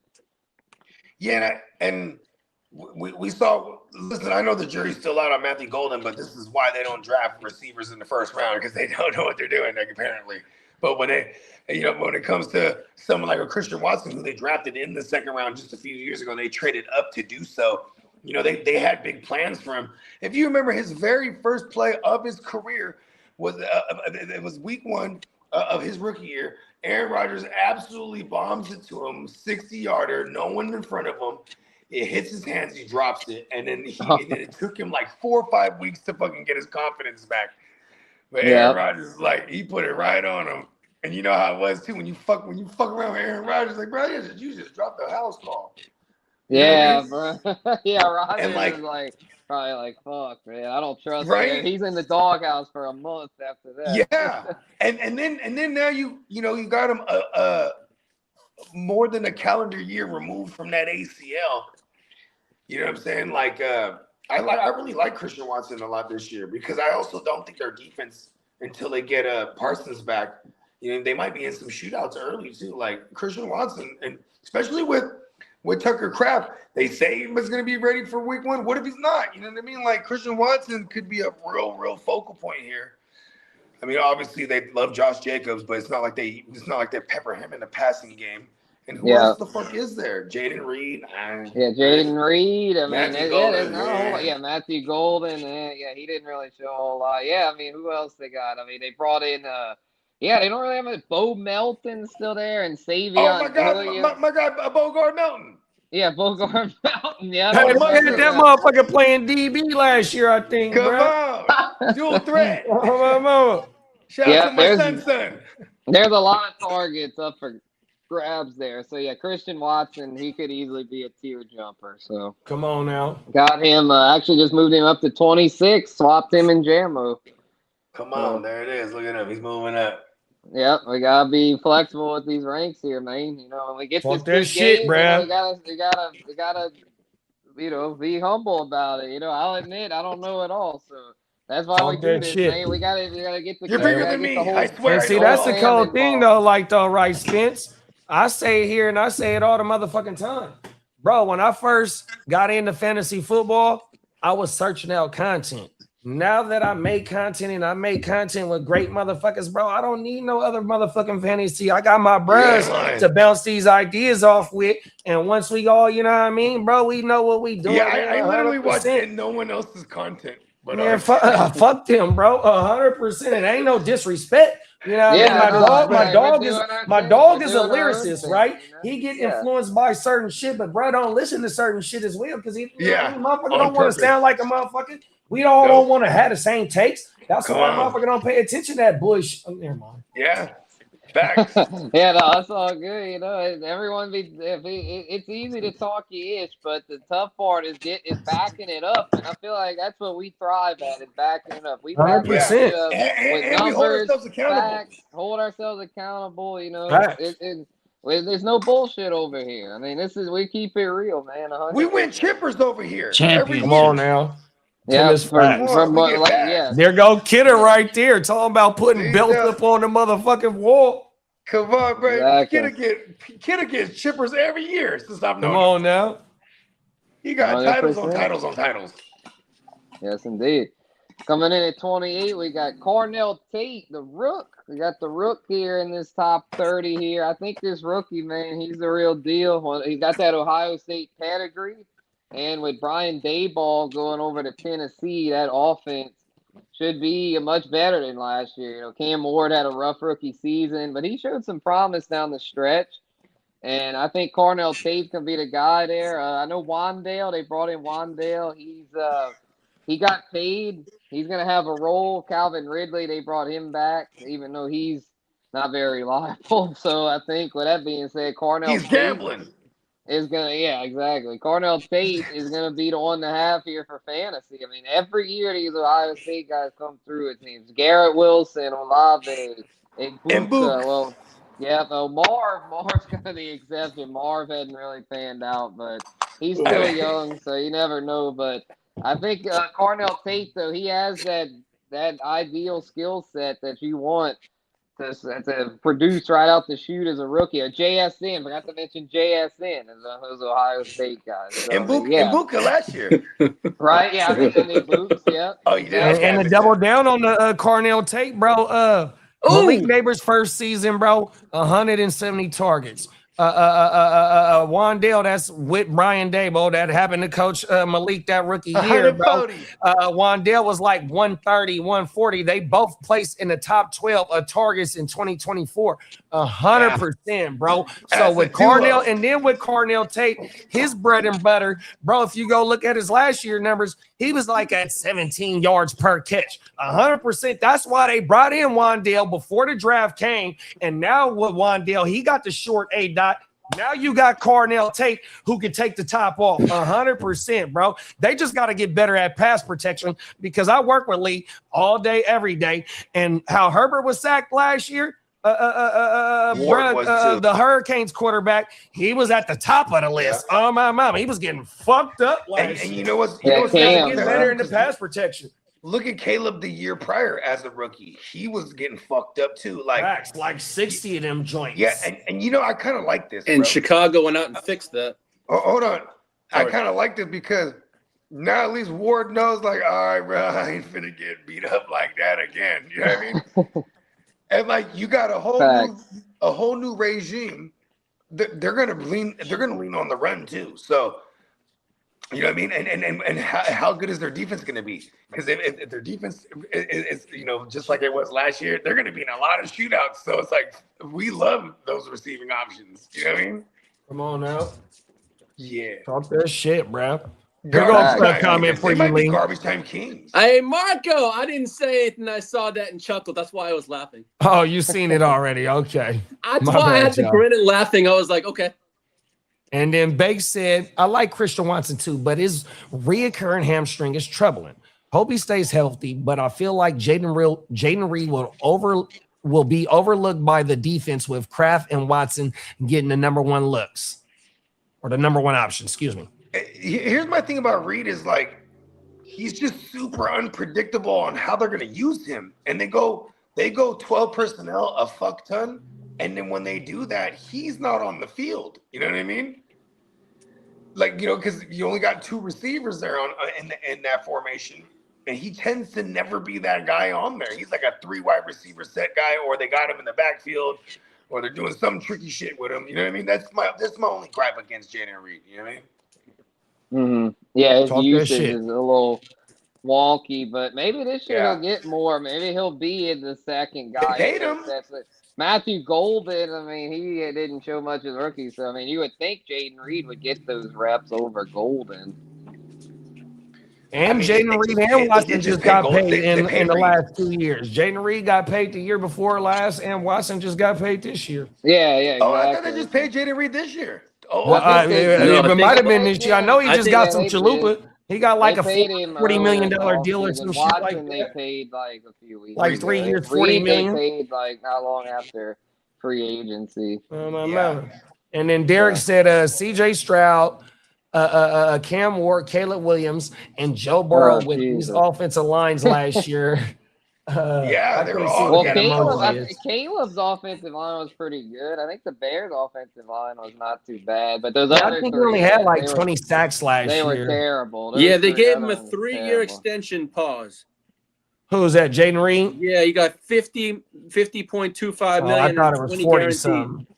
You got 50, and then 20 guaranteed. Yeah, T. Higgins. Yeah, and Caleb only took 24 sacks last year. I knew it was in the 20s. Good shit, Caleb. Yeah, that's that PTSD, bud. You feel me? Line, Come on now. Ben Johnson. Like, fuck that. Emphasizes that. So. Yeah. All right. Have they done it? Oh, go ahead, Spencer. Go ahead. Oh, I was gonna say for these next, I'll just go 4 at a time. That way we can get right about the slide a little bit. Yeah, all good. Oh, Portugal's up 5-0. Yeah, and I've seen the goal right now. My bad, Spence. Woo, the McAfee. Then that's over with. Then 5-0. Turn that one off on to the next one. So all right, so 29-32 here. We got DJ Moore at 29, bounce back candidate headed to Buffalo. He should bounce back to being at least a WR3, maybe even a WR2 since he's Josh Allen's number 1 option. But he's one of my tier jumpers for sure. They run it like crazy over there, but still, I think he's locked to finish top 36. And we got Parker Washington at 30. I think he's a breakout candidate. He really turned it on down the stretch last year, and I'm thinking that's no fluke. I got him over BTJ and Jacoby I was just about to say that. No BTJ? Or even Myers as well. Jacoby Myers Maloney has a first name? Right, I think they're both solid, but I got Parker Washington, bro. I think I ain't he's mad the at guy you. to have over there. Him and he was the one that had the best connection with T-Law. I mean, Brian Thomas is yet to really get on the same page with T-Law, and it seemed like Myers down the stretch last year kind of fizzled. So I think Parker Washington's the dude over there. I don't think that was just a fluke. I think that and Parker Washington's also supposed to have a bigger role pause this year also. Yeah, and this is his 4th year. He was like a 4th or 5th round wide receiver. He looking to get paid this year. He has to get paid. Yep, and then another breakout candidate similar to that is a Michael Wilson, bro. I got Michael Wilson at 31. You know, they're saying he's going to play the Puka role there, and I don't... Stay with me, Guru. see what we have in fantasy this year. So got him there at 31, and then Cortland Sutton, I got at 32. He's just a safe, steady floor play, lock for a foul. I know Jalen Waddle's over 8 touchdowns. He's like a lock for like 6 to 8 in the thou wow. Exactly. Yeah, so from a consistency standpoint, gotta give him his respect. Got him there at 32. Nice. So, yeah, that's go ahead, Boog. No, I was just gonna say, I just wanted to chime in on the Michael Wilson thing. You had mentioned it already about them, Mike LaFleur talking about utilizing him in that Puka role. Like, that is just like, I hate when someone says a blurb like that, and this is a guy who just had Puka, because now I'm like, I gotta have Michael Wilson. You know what I mean? Right. I know, right? Yeah, give me cheap Puka. Yeah, I mean, and 78, we saw him be like Puka-esque last year. He had a foul wow last year. It's 1,000 on 78 catches and 7 tugs. So, yeah, I think he's here to stay. I mean, he had cheap Puka. He had freaking from week 10 on, man, he was going crazy. He had double-digit targets in over half those games. He was pacing for a Puka-esque season. Come on. If you take him from week 10 on 109 per 17, it was 119 receptions for 1,649 yards and 12.8 tugs, basically 13 tugs. He was doing it all. He was going crazy there down the stretch. Granted, a lot of those games were with no Marv, but those numbers were something special. Marv was there. Well, he was injured for a lot of that stretch. Yeah. Even though he was playing, Marv wasn't Marv. Like, Marv got hurt, and he was basically as a corpse out there. I mean, he Marv down the stretch last year. It was the McBride Michael Wilson show. No, exactly. Marv was a decoy down the stretch last year. A few games he did nothing. So, yeah, I got him there at actually, we'll just get on to 33 or Marv. I actually have Marv coming in at 33, followed by Ruma Dunze at 34.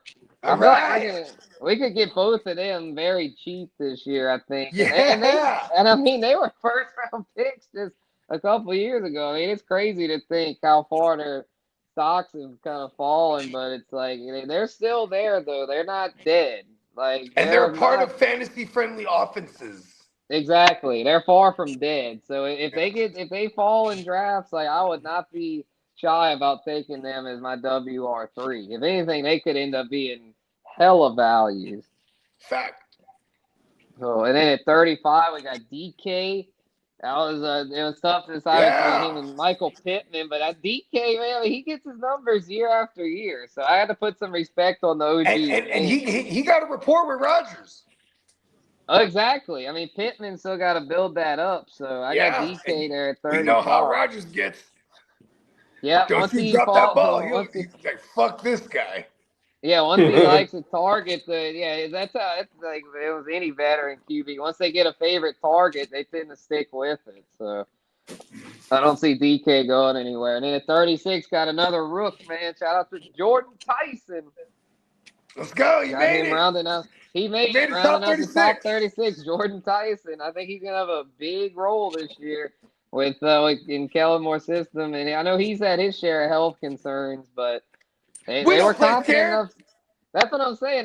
If the Saints are confident enough to take him at 8th overall, I'm confident enough to invest in him as a flex play in fantasy. That's how I feel about that. What's his current ADP?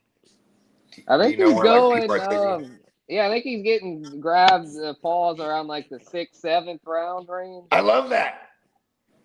Yeah, I think it's fair. Like, I think I got him in the mock the other day around there. I think like the 6-7 turn. 6-7. Yep. Oh gosh, but yeah, I think. Say that shit. Yeah, they still be on that shit. Yeah, they're never gonna die. Yeah, right. Because you can't even count to 10 without it coming up. Yeah. Yeah, facts. They're gonna just Cox saying about JJ McCarthy. Needs to go to the Niners next year so he can become a starter. Yeah, Sammy Darnold did that. Mac Jones is on that trajectory. Yeah, that's where That's where a quarterback, like a former first rounder, goes, humbles themselves, learns under Kyle Shanahan, and then goes on to be a starter. I feel like Kyle Shanahan is like part of the Jedi Council, and he like retrains these former like Jedis, and then he lets them, and then they go on and flourish, and then he's gonna get so angry one day he's gonna turn fully to the dark side. If he doesn't get that Super Bowl, he probably will. Yeah, I need that fully dark side Shanny. Give it to me, boys. Yeah, maybe that's when he'll finally get one, when he fully turns. Yes. That's when he'll I finally feel your get pain. it. Share it with me. All right, so then I'll do the, let's see, first 6 out. The ones that just missed the cut here was Alec Pierce, Michael Pittman, Ricky Pearsall, Brian Thomas, Jordan Addison, and QJ Quentin Johnson. Interesting. I like that little group right there too, because those all seem like WR4s I would want on a heavy receiver team. Facts. And then, yeah, a few, I mean, I hate to even, I got to throw these in too, because I feel like they're all about to say that. And we got after them Wandale, Romeo Dobbs, Chris Godwin, Jacoby Baloney Myers, Malik All Washington, the PPR goodness. and Mekhi Lemon. Got to throw and them in there because of potential target volume. Yeah. Same with Malik Washington. I mean, I know the offense by sheer absence could be targets, WR1. Yeah. All that whole list right there. Exactly. So, yeah, that's going to put a bow on the early wide receiver rankings.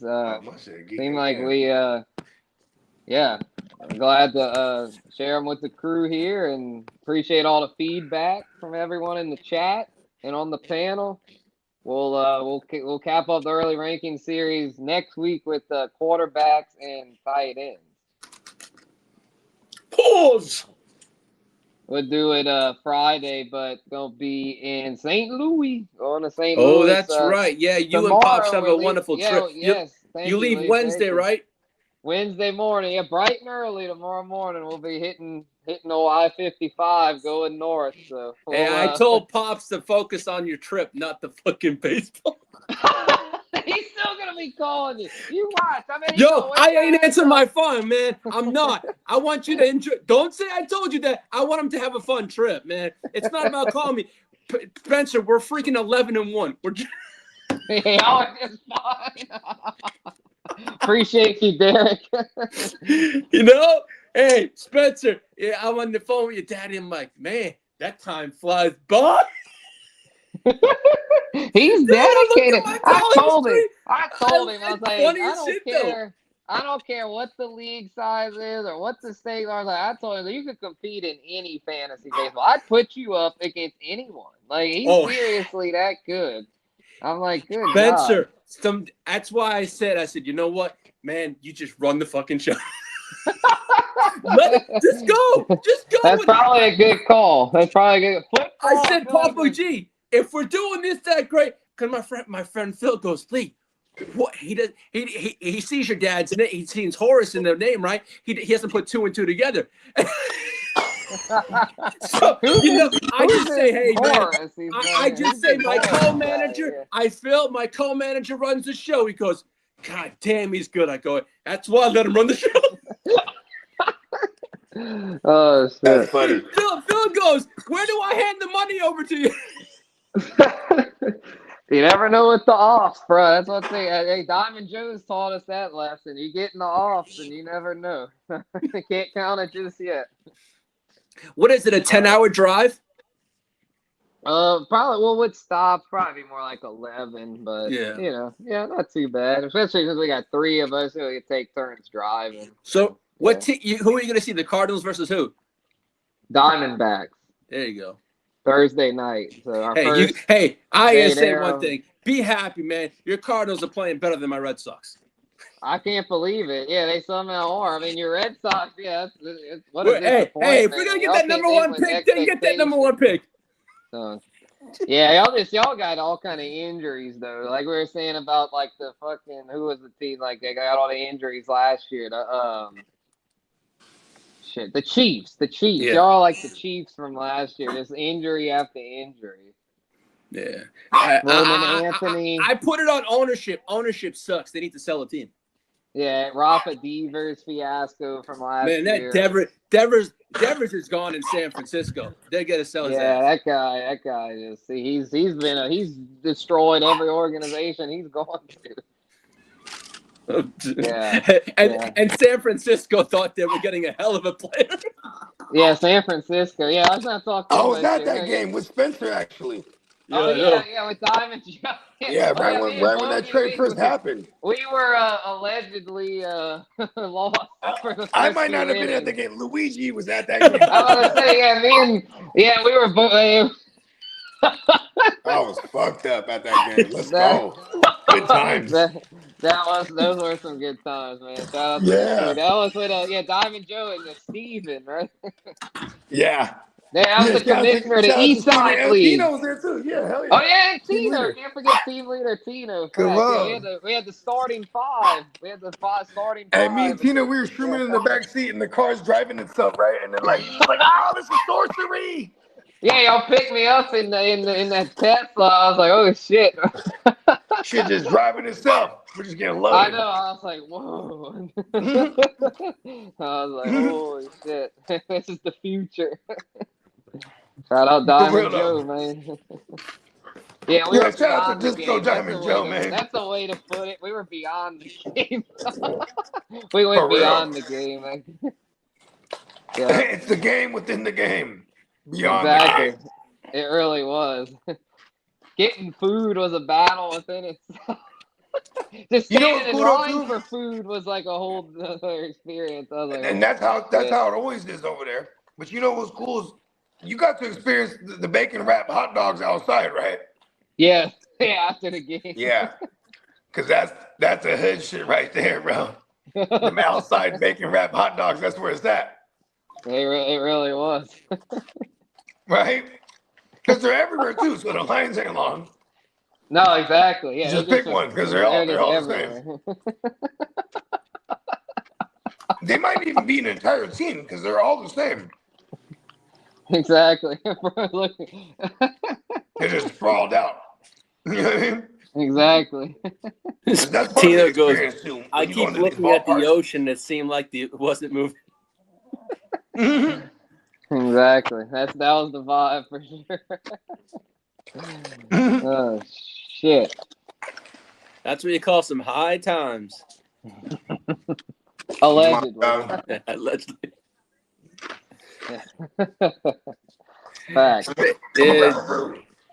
Yeah, Danny is Vegas, bro. I don't think I'll be able to swing it this year, but I'm hoping next year. This year I've had too many other trips for like my paid time off with work, but next year, bro, that's the goal. Vegas 2027. That's the goal, man. Shout out to the Ginger Ninja. That should be some fun times. Oh yeah. No, I'm already looking forward to watching the streams. That West Side draft. Remember last year that West Side draft went crazy. So shout out to the crew. Lee versus Bones, bro. Y'all gonna have that heavyweight fight. Yeah, I gotta get my shirt. We're trying to work on how to do pay-per-view. Because I don't think we should give this one out for free. Exactly. People will pay for Lee to see. They'll pay for Lee versus Bones. Oh yeah, I'll pay. Yes, I'm coming for my kneecap replacement. Pause. How about this though? If somehow, some way, are you guys going to Canton too, right, Spence? That's the plan. That's the plan. Okay. For August, hopefully for. I mean August, because here's the thing too. I had this idea, bro, and I was telling the guys earlier this because I thought of this. I was like, I'm trying to encourage Spencer to go ahead and that road trip to Canton for some kids that grew up as New Orleans Saints diehards, including your dad. You know what I mean? Going to see Drew Brees get inducted, that's content. Like that road trip too. Like I'm like you like vlog the whole thing or something. You know? Yeah, well for that one would be flying. That one wouldn't be a road trip. Oh, okay. Assuming Even we can better, pull it off. flying. Oh yeah, if we can do it, because I still gotta get the time off from work approved. But if I can, then yeah, we'll be flying. We'll be getting on that jet for sure. And when is that? When is the inductee? Early August, first weekend of August. Okay. Because I'm still trying to figure out if I can get you in Vegas for a night at least. You know what I mean? But I'm like, yeah, I was telling I want Denny, you to do I that think more it was than ever. yeah, I was telling Denny, I was like, the goal is Vegas 27 for 27. Yeah. Yeah. Facts. Oh So, yeah. I'll be around though for the West Side stream. I'm looking forward to seeing what goes down this year. There, last year was hella lit. Oh yeah, it was see, this one's gonna be I'm over here like, oh, this one's gonna be like times 4. You know what I mean? Ooh. Well, hopefully next year will be times 8. Yeah, we're quadrupling. We're quadrupling this year. I can see us we're quintupling. Is that what we're doing? Octupling? Octupling? Is that 8 next year? That's 8. Quinn, I don't know why I'm thinking Quinn as like 6. Quinn, I think, is 5 or 5? 4, 5. Quad, no, 5 is Quinn's pentagram. 5. Pentatuple? Right, but I think the quintuplets isn't that 5? Oh, yeah, you're right. Okay. Quinn. Okay. Yeah, I have a friend that goes by Quinn, and his I've been government name is quintupling all day, the bro. fifth. Times 5. Yeah. Times by 5. Yeah. Yeah. Remember back in days, they used to be like, "Oh, supersize! You want to supersize?" I'd be like, "Fuck yeah!" Oh yeah, the You know what I mean? super size. They don't even do that no more, huh? No, they banned it because of that Morgan Spurlock documentary. Super Oh, size me. They shit. banned it because of that shit. Because it was such a PR nightmare for McDonald's that they now no longer do super size. Wow. Yeah, that motherfucker. And then it turned out he was on some bullshit. He was like, He was smoking hella weed and eating hella McDonald's. Yeah, he was doing. Well, he was like doing more than just eating McDonald's. Then he was like drinking hella alcohol and like Oh yeah, he's adding gaining even weight. more. Yeah, to gain the weight, he was doing more than just eating McDonald's. Oh, he did them in. He did them in. Yeah, he really did. So they banned the supersize, but there are ways around it. They got that McValue and shit now to where there's ways to get hella McDonald's for cheap still. You just gotta be on these apps too if you want to do fast. Yeah, I don't know, bro. Exactly, Bogey. Yeah, the app. I was on my way home yesterday. My girl wanted get McDonald's, and I was shaking my head. I said, "Okay." And we What get there. Guess what she McDonald's? orders? She orders the sausage McGriddle. Okay. 2 hash browns. Right. And a medium coffee. Oh shit. Okay, so I mean, I don't know if prices are universal everywhere, but all together that was 14 some odd cents. I was like, what the hell? McDonald's has gotten out of hand, bro. Yeah, he just got menu price from McDonald's. You gotta get on that. That's when you say I'm loving it. See, out here though, they have that's the only way. If you're paying regular prices, you ain't gonna be loving it because that shit's a rip. I'm just saying, Chili's got that $10.99 meal, and it looks pretty damn good on the TV advertisement. I'm like, damn, why? That's what me and Pop did on Sunday. We went to the fucking Chili's. I got a big ass chicken sandwich. He got chicken quesadillas, like a whole big ass plate of them things. Come on. Yeah, that's just a deal. Unlimited chips and salsa. They have that shit goes crazy. Over here, they got the 2 sausage McMuffin with egg for $6. So like, I'll buy like 4 of them for real. You know what I mean? Yeah, that's a good deal. And then I'll spend the rest. I'll just burn a dub and I'll spend the rest on hash browns, and I just put the hash browns in them. You know what I mean? Man, McDonald's hash browns are the best. I will it's the one that everyone models the fucking bistro across the street, but you ain't gonna catch me at McDonald's too often. No, I don't blame you. No, me too. Because like, what sucks is like my kids, they always want McDonald's or like. But see, now we've been getting them into Wendy's, right? Because Wendy's is just like, I just think Wendy's is just better. You know? But it's like, whenever we gotta do something fast, because 9 times out of 10 we're cooking food anyway. But like, when we gotta do when we're in the wind, they're always like, oh. Or like my dad, he picks up my kids on Wednesdays because they have year-round school, so they're at school right now, right? But my dad, he picks up my kids on Wednesdays. He takes them to McDonald's after school on Wednesdays. Like he's been doing this since they can remember. Like even my their older siblings, like that was just his thing. So I'm like, damn it, Like, switch it up, Dad. Just buy a McDonald's. Like, well, that's what they want. They're like, you made it their routine, though. You know what I mean? Like, and I can't lie. Sometimes you'd be like, oh, no, it's Wednesday. Oh, shit. That's cool. Hey, Dad, did you go to McDonald's yet? No, give me a Big Mac. I'll choose just the bread right now. And then he always denies it. No, I got it. Okay, cool. I'm not going to argue it. Because I will go for a Big Mac every once in a blue moon. Yeah, and I ain't mad at it. And the fries, the McDonald's fries are some of the top-notch, top-tier. Yes. But you order them unsalted, and then you put the salt fresh on yourself. Let's go. That's the code right there, bro. I learned that from my aunt, Maria. Shout out to my auntie. She's like, that's how you get the fresh fries.